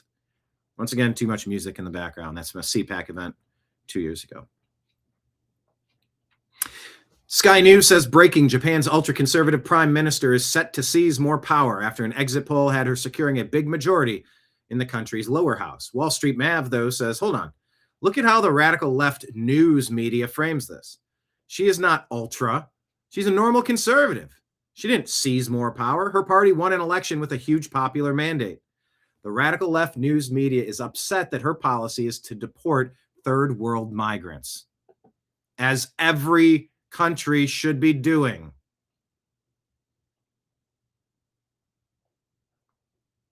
Alex Stein. He's following. I got to follow him back.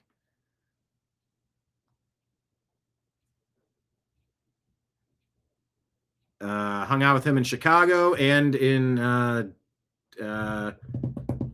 Washington, D.C.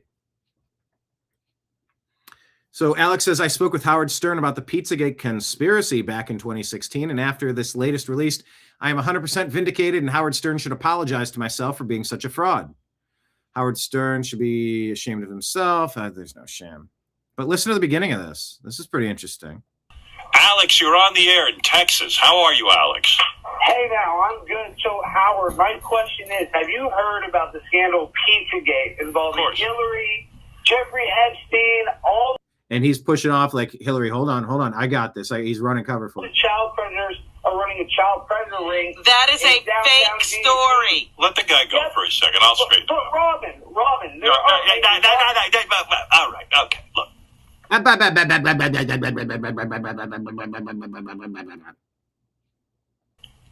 For anybody who doesn't know what Pizzagate is, maybe you live under a rock and you don't read the paper.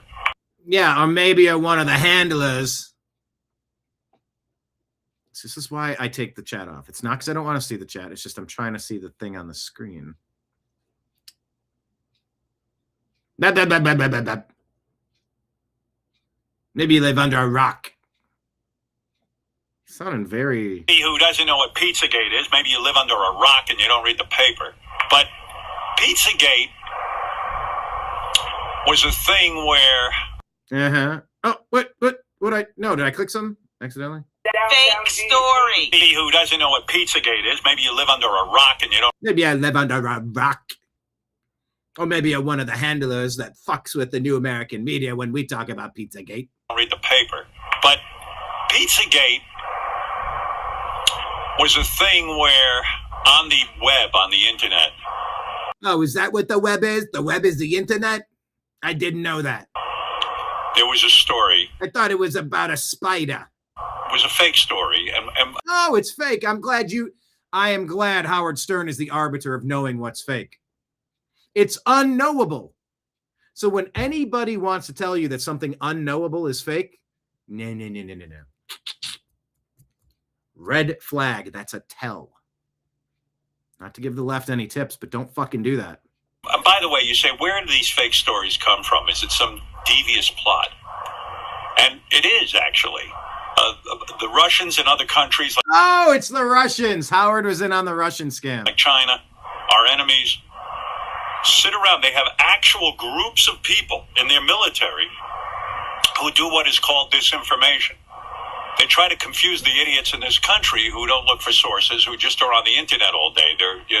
We have people in this country who are like drones. They sit and there. They don't get corroboration. They just believe what they read.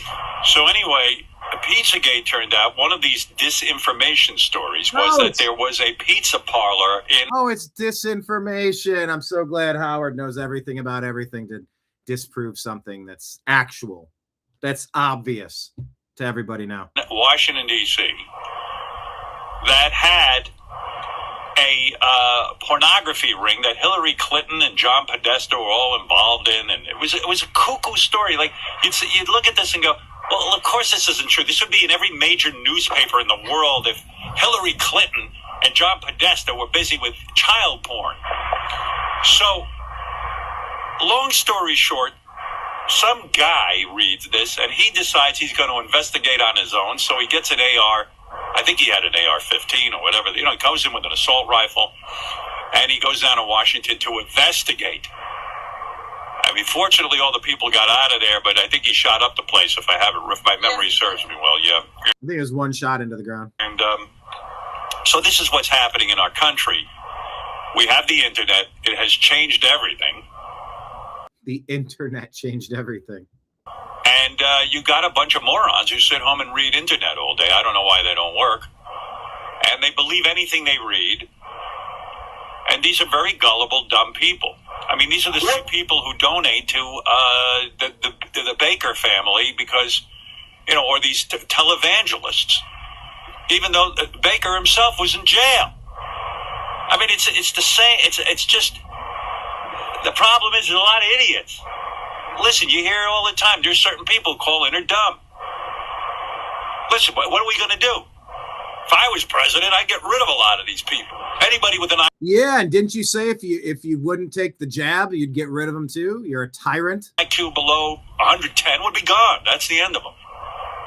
I put them in... now here you go. Well, come on. I'm all fired up, Robin. Come on with me. No, but in all seriousness, that is what it is. Now, what do you want to say about it, Alex, now that I've explained it? Okay, well, think about this. In Podesta's leaked emails, he has a conversation with Marina Abramovich, who's a famous... Yeah, Alex, good job. Exactly. God, we were digging into this stuff like crazy. Man, we were digging into this stuff like crazy. Howard Stern also said, when are we going to stop putting up with the idiots in this country and just say it's mandatory to get vaccinated? F them. F their freedom. I want my freedom to live. He called unvaccinated people imbeciles and idiots, saying they were clogging up hospitals. Go F yourself. You had the cure and you wouldn't take it. Fuck Howard Stern. He mocked anti-vax nut jobs and urged mandatory vaccination. It's time to get these people vaccinated, whether they want it or not. If it was up to me, anyone unvaccinated would not be admitted to a hospital. You're going to go home and die. That's what you should get. Absolutely. he reiterated that unvaccinated people should be denied care. Now, if you don't get it, in my America, all hospitals will be closed to you. You're going to go home and die. Whoa, Nimbus, jeez. I didn't know he was jumping. And I felt the claw of his back foot. I think it was his back foot on my hand, and I jumped. Someone go back and get me in slow-mo. I could be like, super surprised by that. Famous performance artist that bases her whole art on satanic culture and 666. All right, Alex, I love you. Believes it's true. Alex, thank you for listening to me, and I got to go now. I love you, Robin. I love your titties. Right. I love your there titties. You go. Talk about something we can agree on. Robin's I want titties. the milk from your titties, Robin. I want them to pour all over me like the rains in Africa. I love thinks your you have titties. milk in your titties. You're so confused. Right. I would suck them like Lenny. I'd get all the milk out. All right. Thank you. Now, there's a topic we can agree on. Look,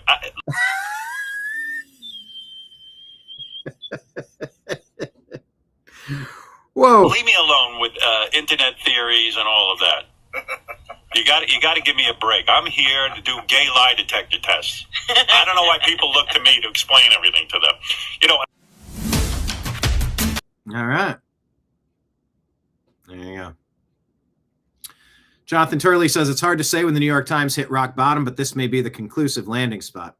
New York Times columnist Jamel Bowie joked how Vance's mother, J.D. Vance's mother, should have sold him to feed her drug addiction. She recently celebrated 10 years of sobriety.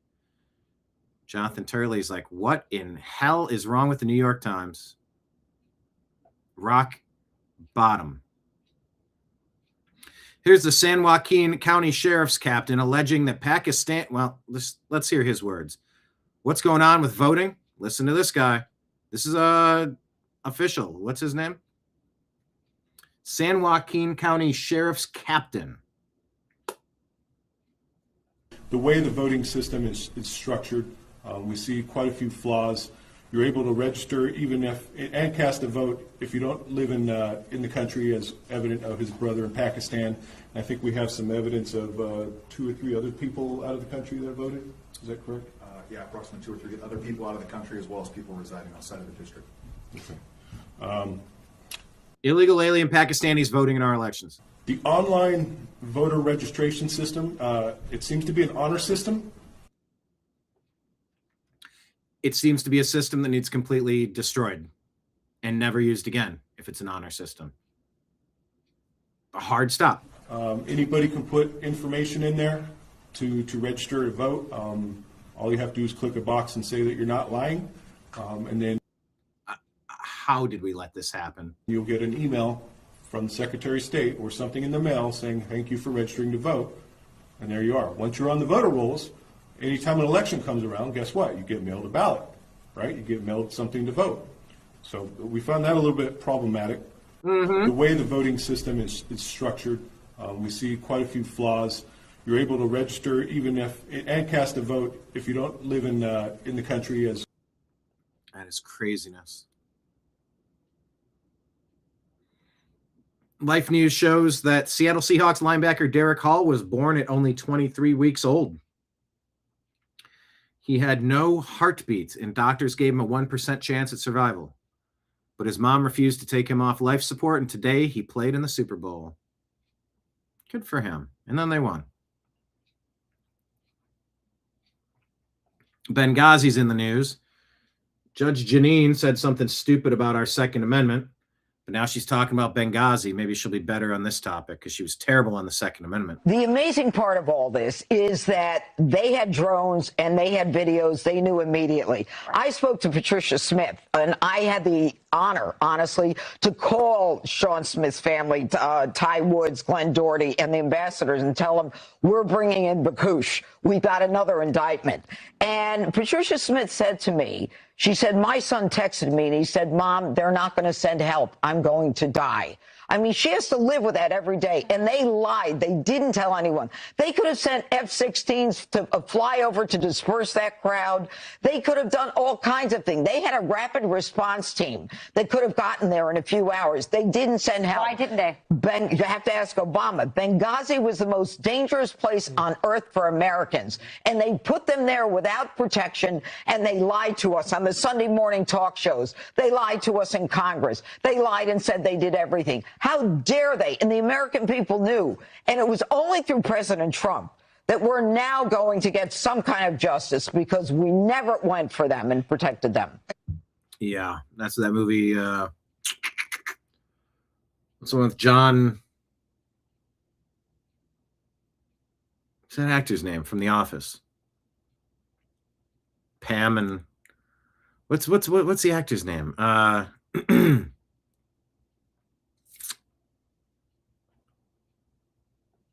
Oh, doggone it.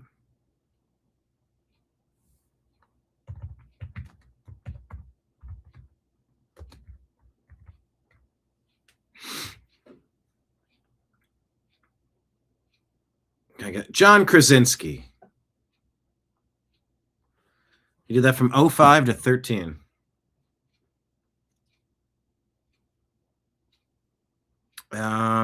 He played Jack Ryan in Tom Clancy's Jack Ryan. Where's the movie about ours? Benghazi movie? No.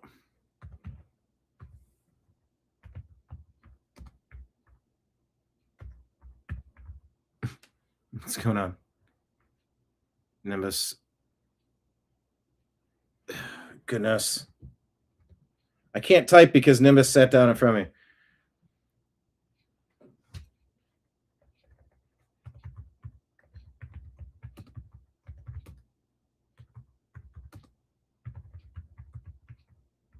It's like a number of hours.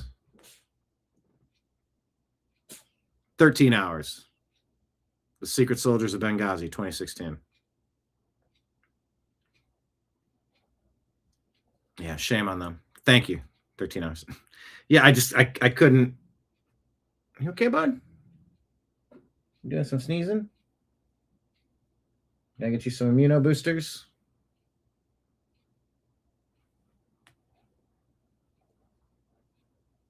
Anyway, let's get this all out in the open. Chris Stevens was butchered and dragged through the streets. And then they blamed it on an internet video. Remember that? Where they told you, well, if you dare criticize Islam, you know, you get what you get. It's that same, well, Charlie Kirk deserved what he got. No, fuck you. Nope. It wasn't just that it happened. It was that they made an excuse for it. Well, they criticized Islam, you know. You can't ever do that. They kind of got what they fuck you. Oh God, I covered that story so much at the time. InfoWars report about the Epstein Ranch. New York Post yesterday, teen Epstein accuser wrote she was used as a human incubator for a secret baby who was snatched at birth. But this comes from a person that has been there and seen it all as a former staff at the Zorro. The material below was taken from Jeffrey Epstein home as my insurance in case of future litigation against Epstein. Sorry, no questions. What is damning about Jeffrey Epstein is yet to be written. Did you know somewhere in the hills outside the Zorro, 2 foreign girls were buried on orders of Jeffrey and Madam G. Both died by strangulation during rough fetish sex. And then he links videos of child pornography. Here it says sex with minor, underage girl sex, underage girl rape, suicide attempt. And we're taking this is video of this happening. God.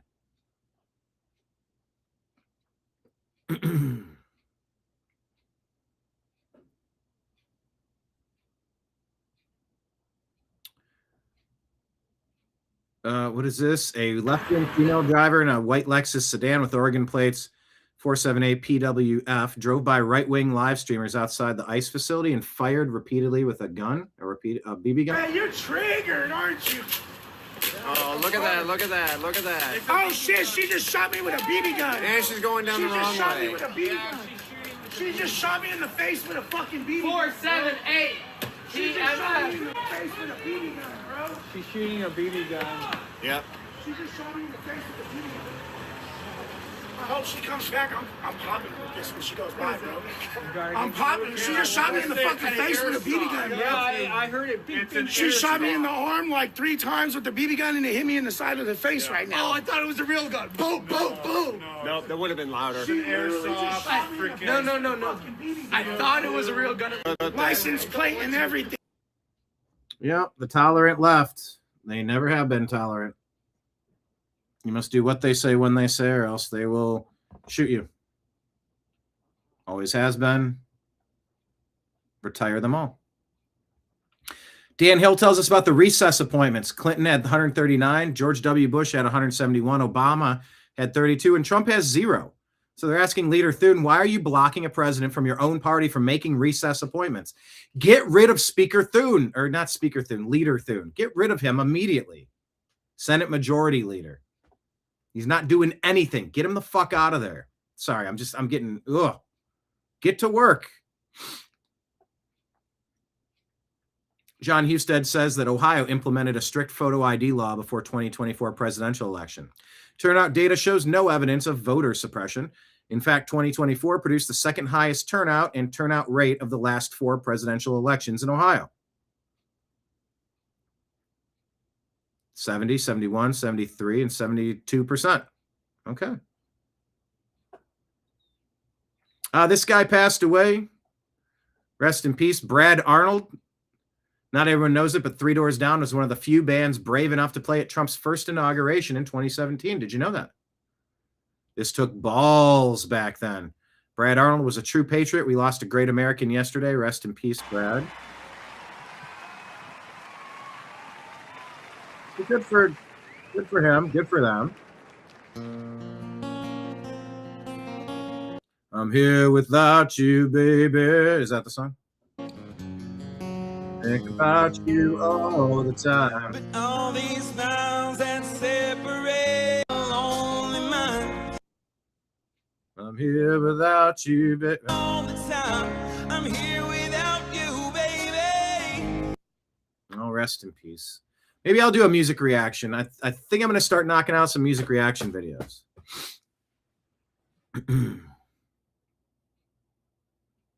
Three Doors Down, Tool, and the Kid Rock one.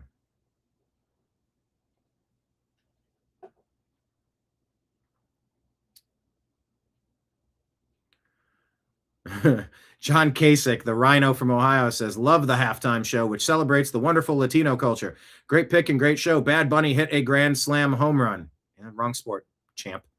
Bob Solera says, the last and funniest stage of Trump derangement syndrome, being forced to pretend you like Bad Bunny as a 73-year-old white guy.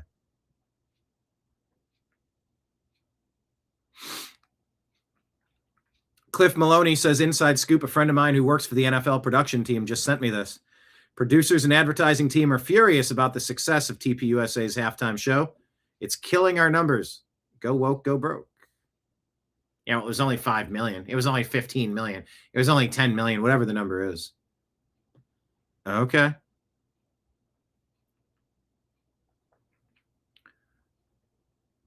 Adam Carolla plays this all the time, I believe.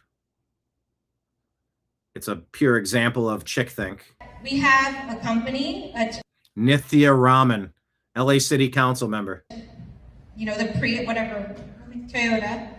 We have a company called Prius. I mean, whatever, Toyota. Who makes the Prius that essentially has a device on their cars, which is super easy to remove. Super easy to remove. Bolted, attached underneath the vehicle. It's not super easy to remove. It's basically the value of a MacBook, right? That is put in a place that is incredibly easy to access in your car. No, it's not incredibly easy to access, to get underneath the vehicle, to get all the tools, to strip that out. And then the thefts related to this issue have essentially, all of the costs of that are given to us to bear, instead of them having to manufacture a car that actually is not so easy to be stolen.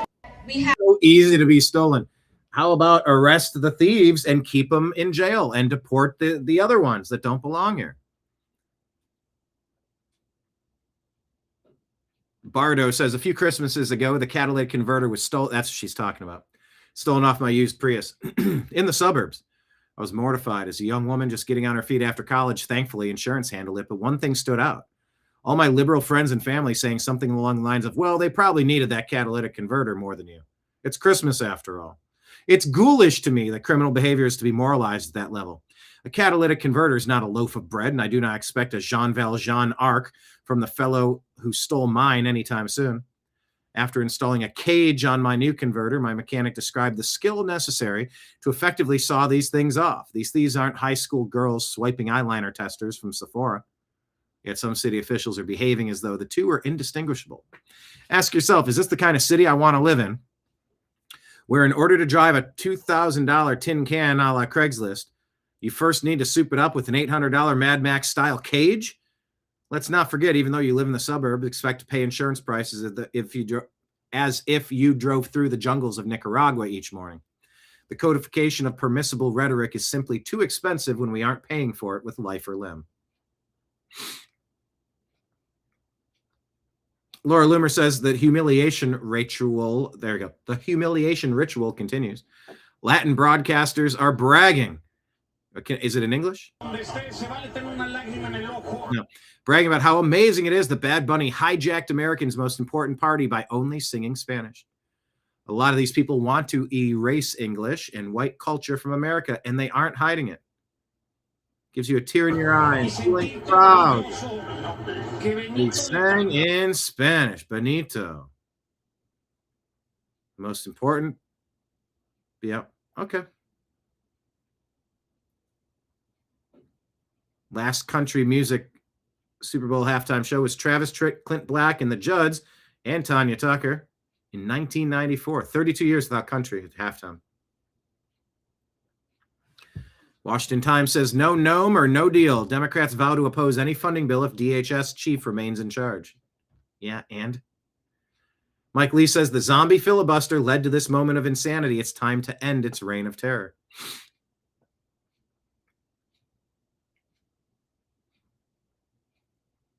Ben and Wine shows a must-watch video about why Islamists are so desperate to come into Europe, even though they hate us and everything we stand for. I can't understand why they live in a country they hate. Well, here's why. It's 4 minutes. I'm not going to play it. You do need to hear this one, though.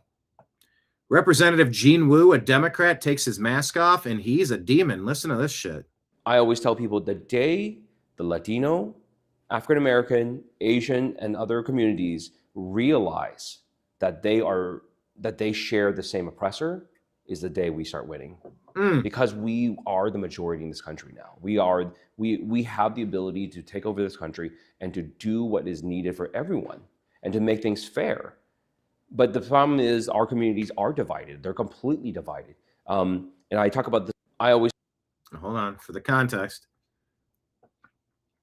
Matt Walsh says if he said this about black people, Jews, or literally any other group, it would be the biggest story in the country and he'd be forced to resign by the end of the week. And we allow it. Anti-whiteism is the most prevalent, destructive bigotry in America, and it's not even close. Seattle rioting and fighting breaks out after the Super Bowl win.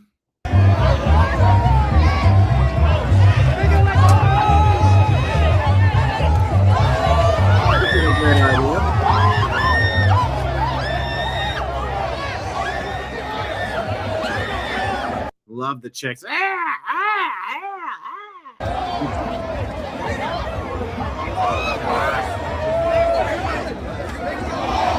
Yeah, screw that.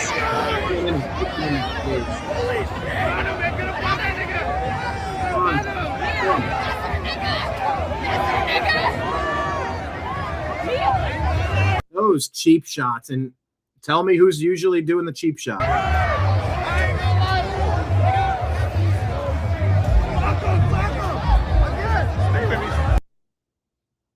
All right, then. Stay safe out there. The same day, the FBI opened a child trafficking ring against Epstein in 2018. He ordered 6 55-gallon containers filled with sulfuric acid delivered to his private island. Gee, I can't imagine what that's for, says the patriotic blonde. Melania movie has the largest critics versus audience gap ever on Rotten Tomatoes. Critics give it 6%, while audiences rate it 99%. And Rotten Tomatoes spokesman confirms the audience score is real. Andrew Follett shows us this graph that leftists are more than 8 times as likely as a conservative to think that political violence is acceptable. Leftists think that your speech is violence and their violence is speech. Oh, that's insane.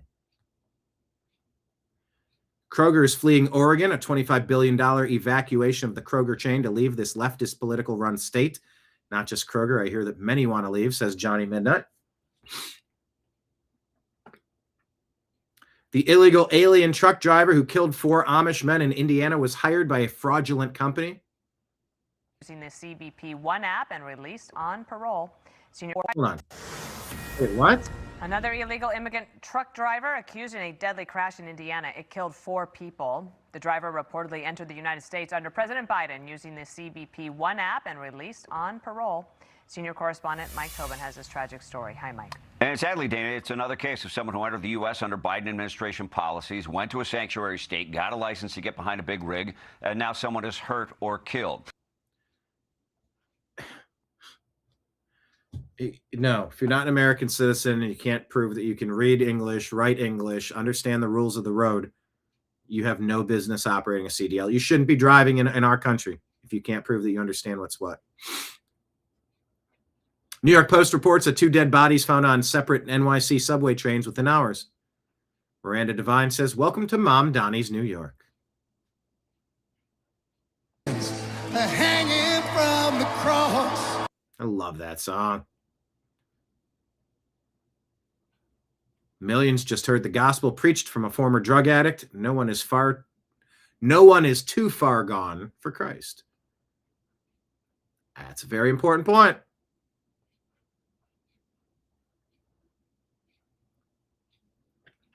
Bloomberg says Spanish Prime Minister Pedro Sanchez's Socialist Party sustained its second major loss in 2 months in a snap regional election, underlying the government's waning support in large parts of the country.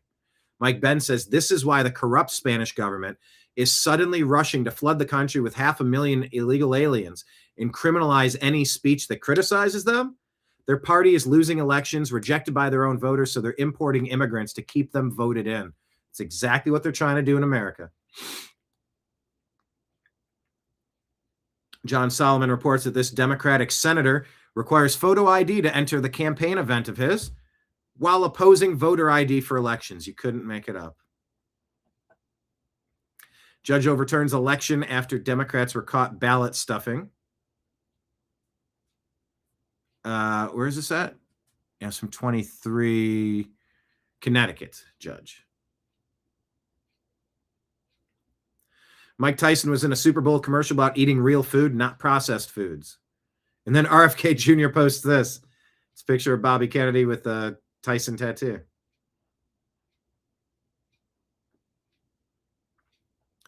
Listen to the difference, the way that J.D. Vance and Michelle Obama talk about being vice president or being in the White House. There are certainly sacrifices that come along with this life. Our kids are little. We're going to have to move. There are also a lot of good things. It's expensive to live in the White House. What a blessing it is to be here. There were moments when I didn't feel like I got enough attention. We live in this beautiful... I need more attention. Who are you? Very protected mansion that the American people have gifted us. Many people don't know. I mean, much is not covered. Most of our meals are prepared for us. So we don't have to worry as much about cooking. You're paying for every food, every bit of food that you eat. There are a lot of things that in some ways make having a baby easier. How do you raise kids in the White House? It's just so interesting seeing this side by side.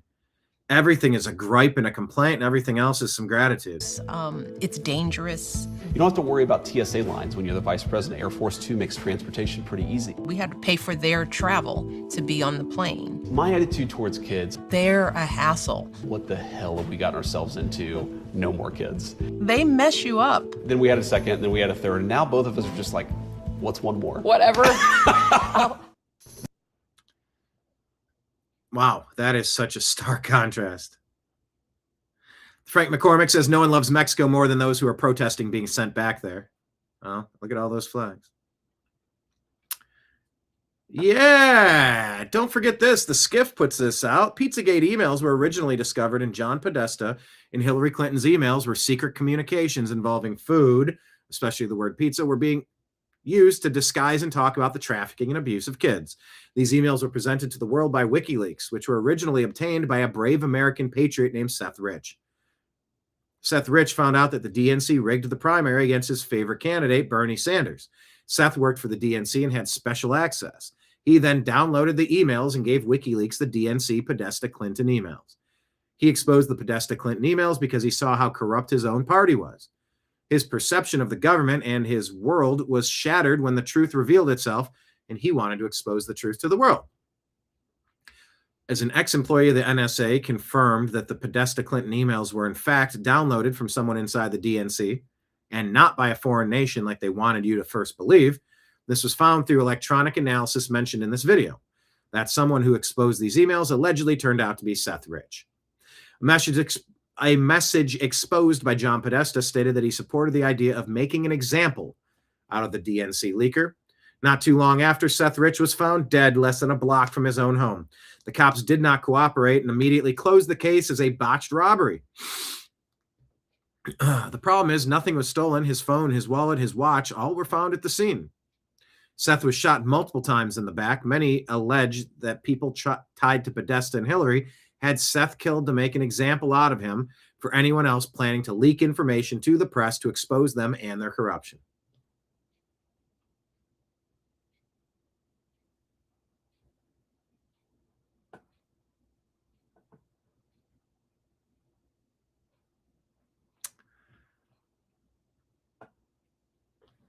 U.S. Immigration and Customs Enforcement say that the cartel-built tunnels have been buried. Oscar Ivan Carrillo of Texas sentenced for aiding narco-terrorist cartels in conducting smuggling operations through man-made tunnels. A powered and ventilated tunnel constructed by the international drug cartel La Nueva Empresa ran beneath the river, linking Ciudad Juarez, Mexico to El Paso, Texas. An ICE operation in partnership with the U.S. Border Patrol resulted in the arrests of additional key members of the organization and the seizure of tunnel construction tools and building materials. Illegal aliens guided through the tunnel into the U.S. exited a manhole cover undetected into a box truck modified with a trap door. Good God.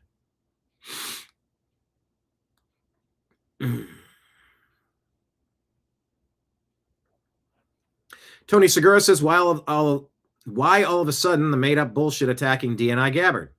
Caught because the deep state Leviathan matrix is in a state of total panic. Yes, Tony Segura says, yes, the Dominion systems have modems that can connect to the internet, but they are disabled by election officials who dutifully test to ensure they're switched off. Venezuelan engineer testimony says that doesn't matter. They can be remotely switched on by us.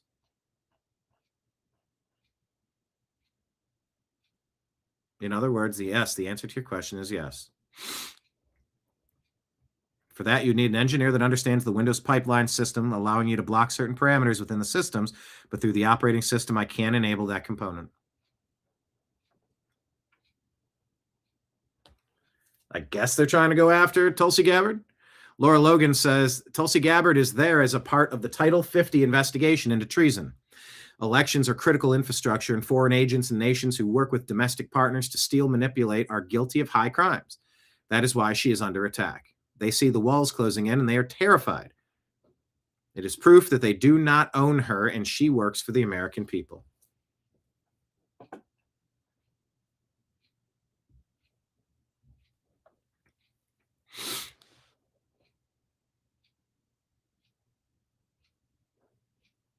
I think that's where I'm going to leave it for today.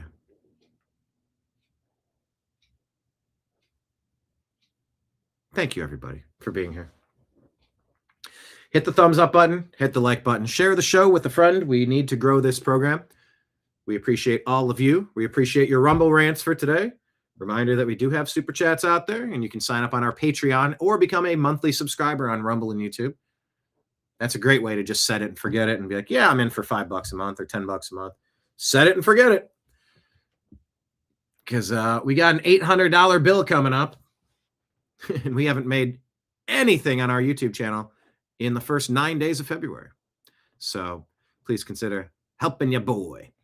Yeah, I'm going to go. Yeah, I think maybe later today I'll do some music reaction videos on the I Like YouTube Just Fine channel. That's the game plan. I Like YouTube Just Fine. Do some reaction videos. So check that out. Make sure you subscribe to that channel. Now I'm being told we might not be able to do the Strictly Football show tomorrow at the right time. So stay tuned. I may have to do that later today or tomorrow at a different time. I'd rather just do it today since everyone's thinking about the Super Bowl. But I'll keep you posted as I get new information. Pinkies up to our followers today who had some goofy BS comments to post. We appreciate that. We'll be back again tomorrow, perhaps shows in between. So stay tuned. Maybe we'll get like a random going live because we do what we can.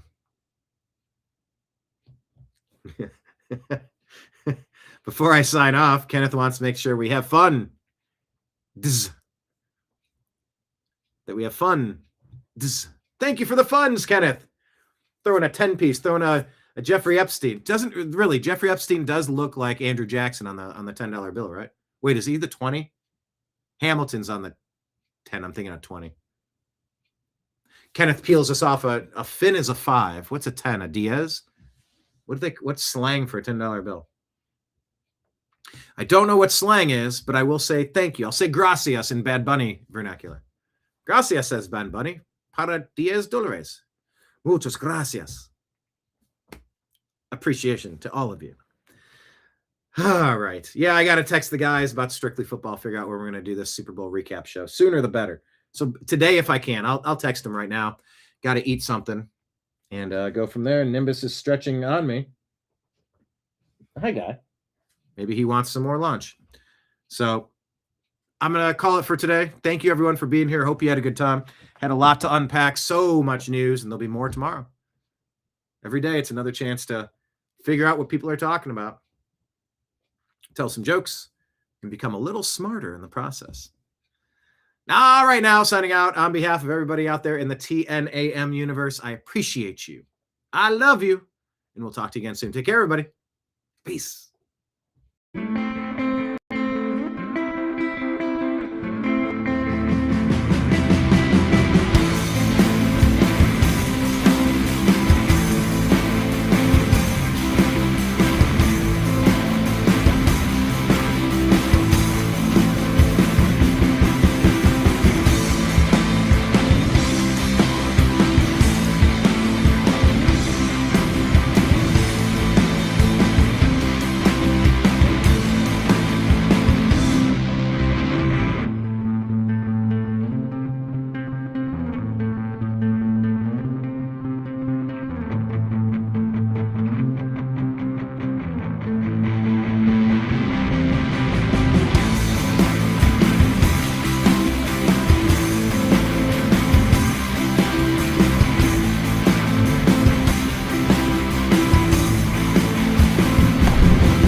Your guide to the truth. TheNewAmericanMedia.com.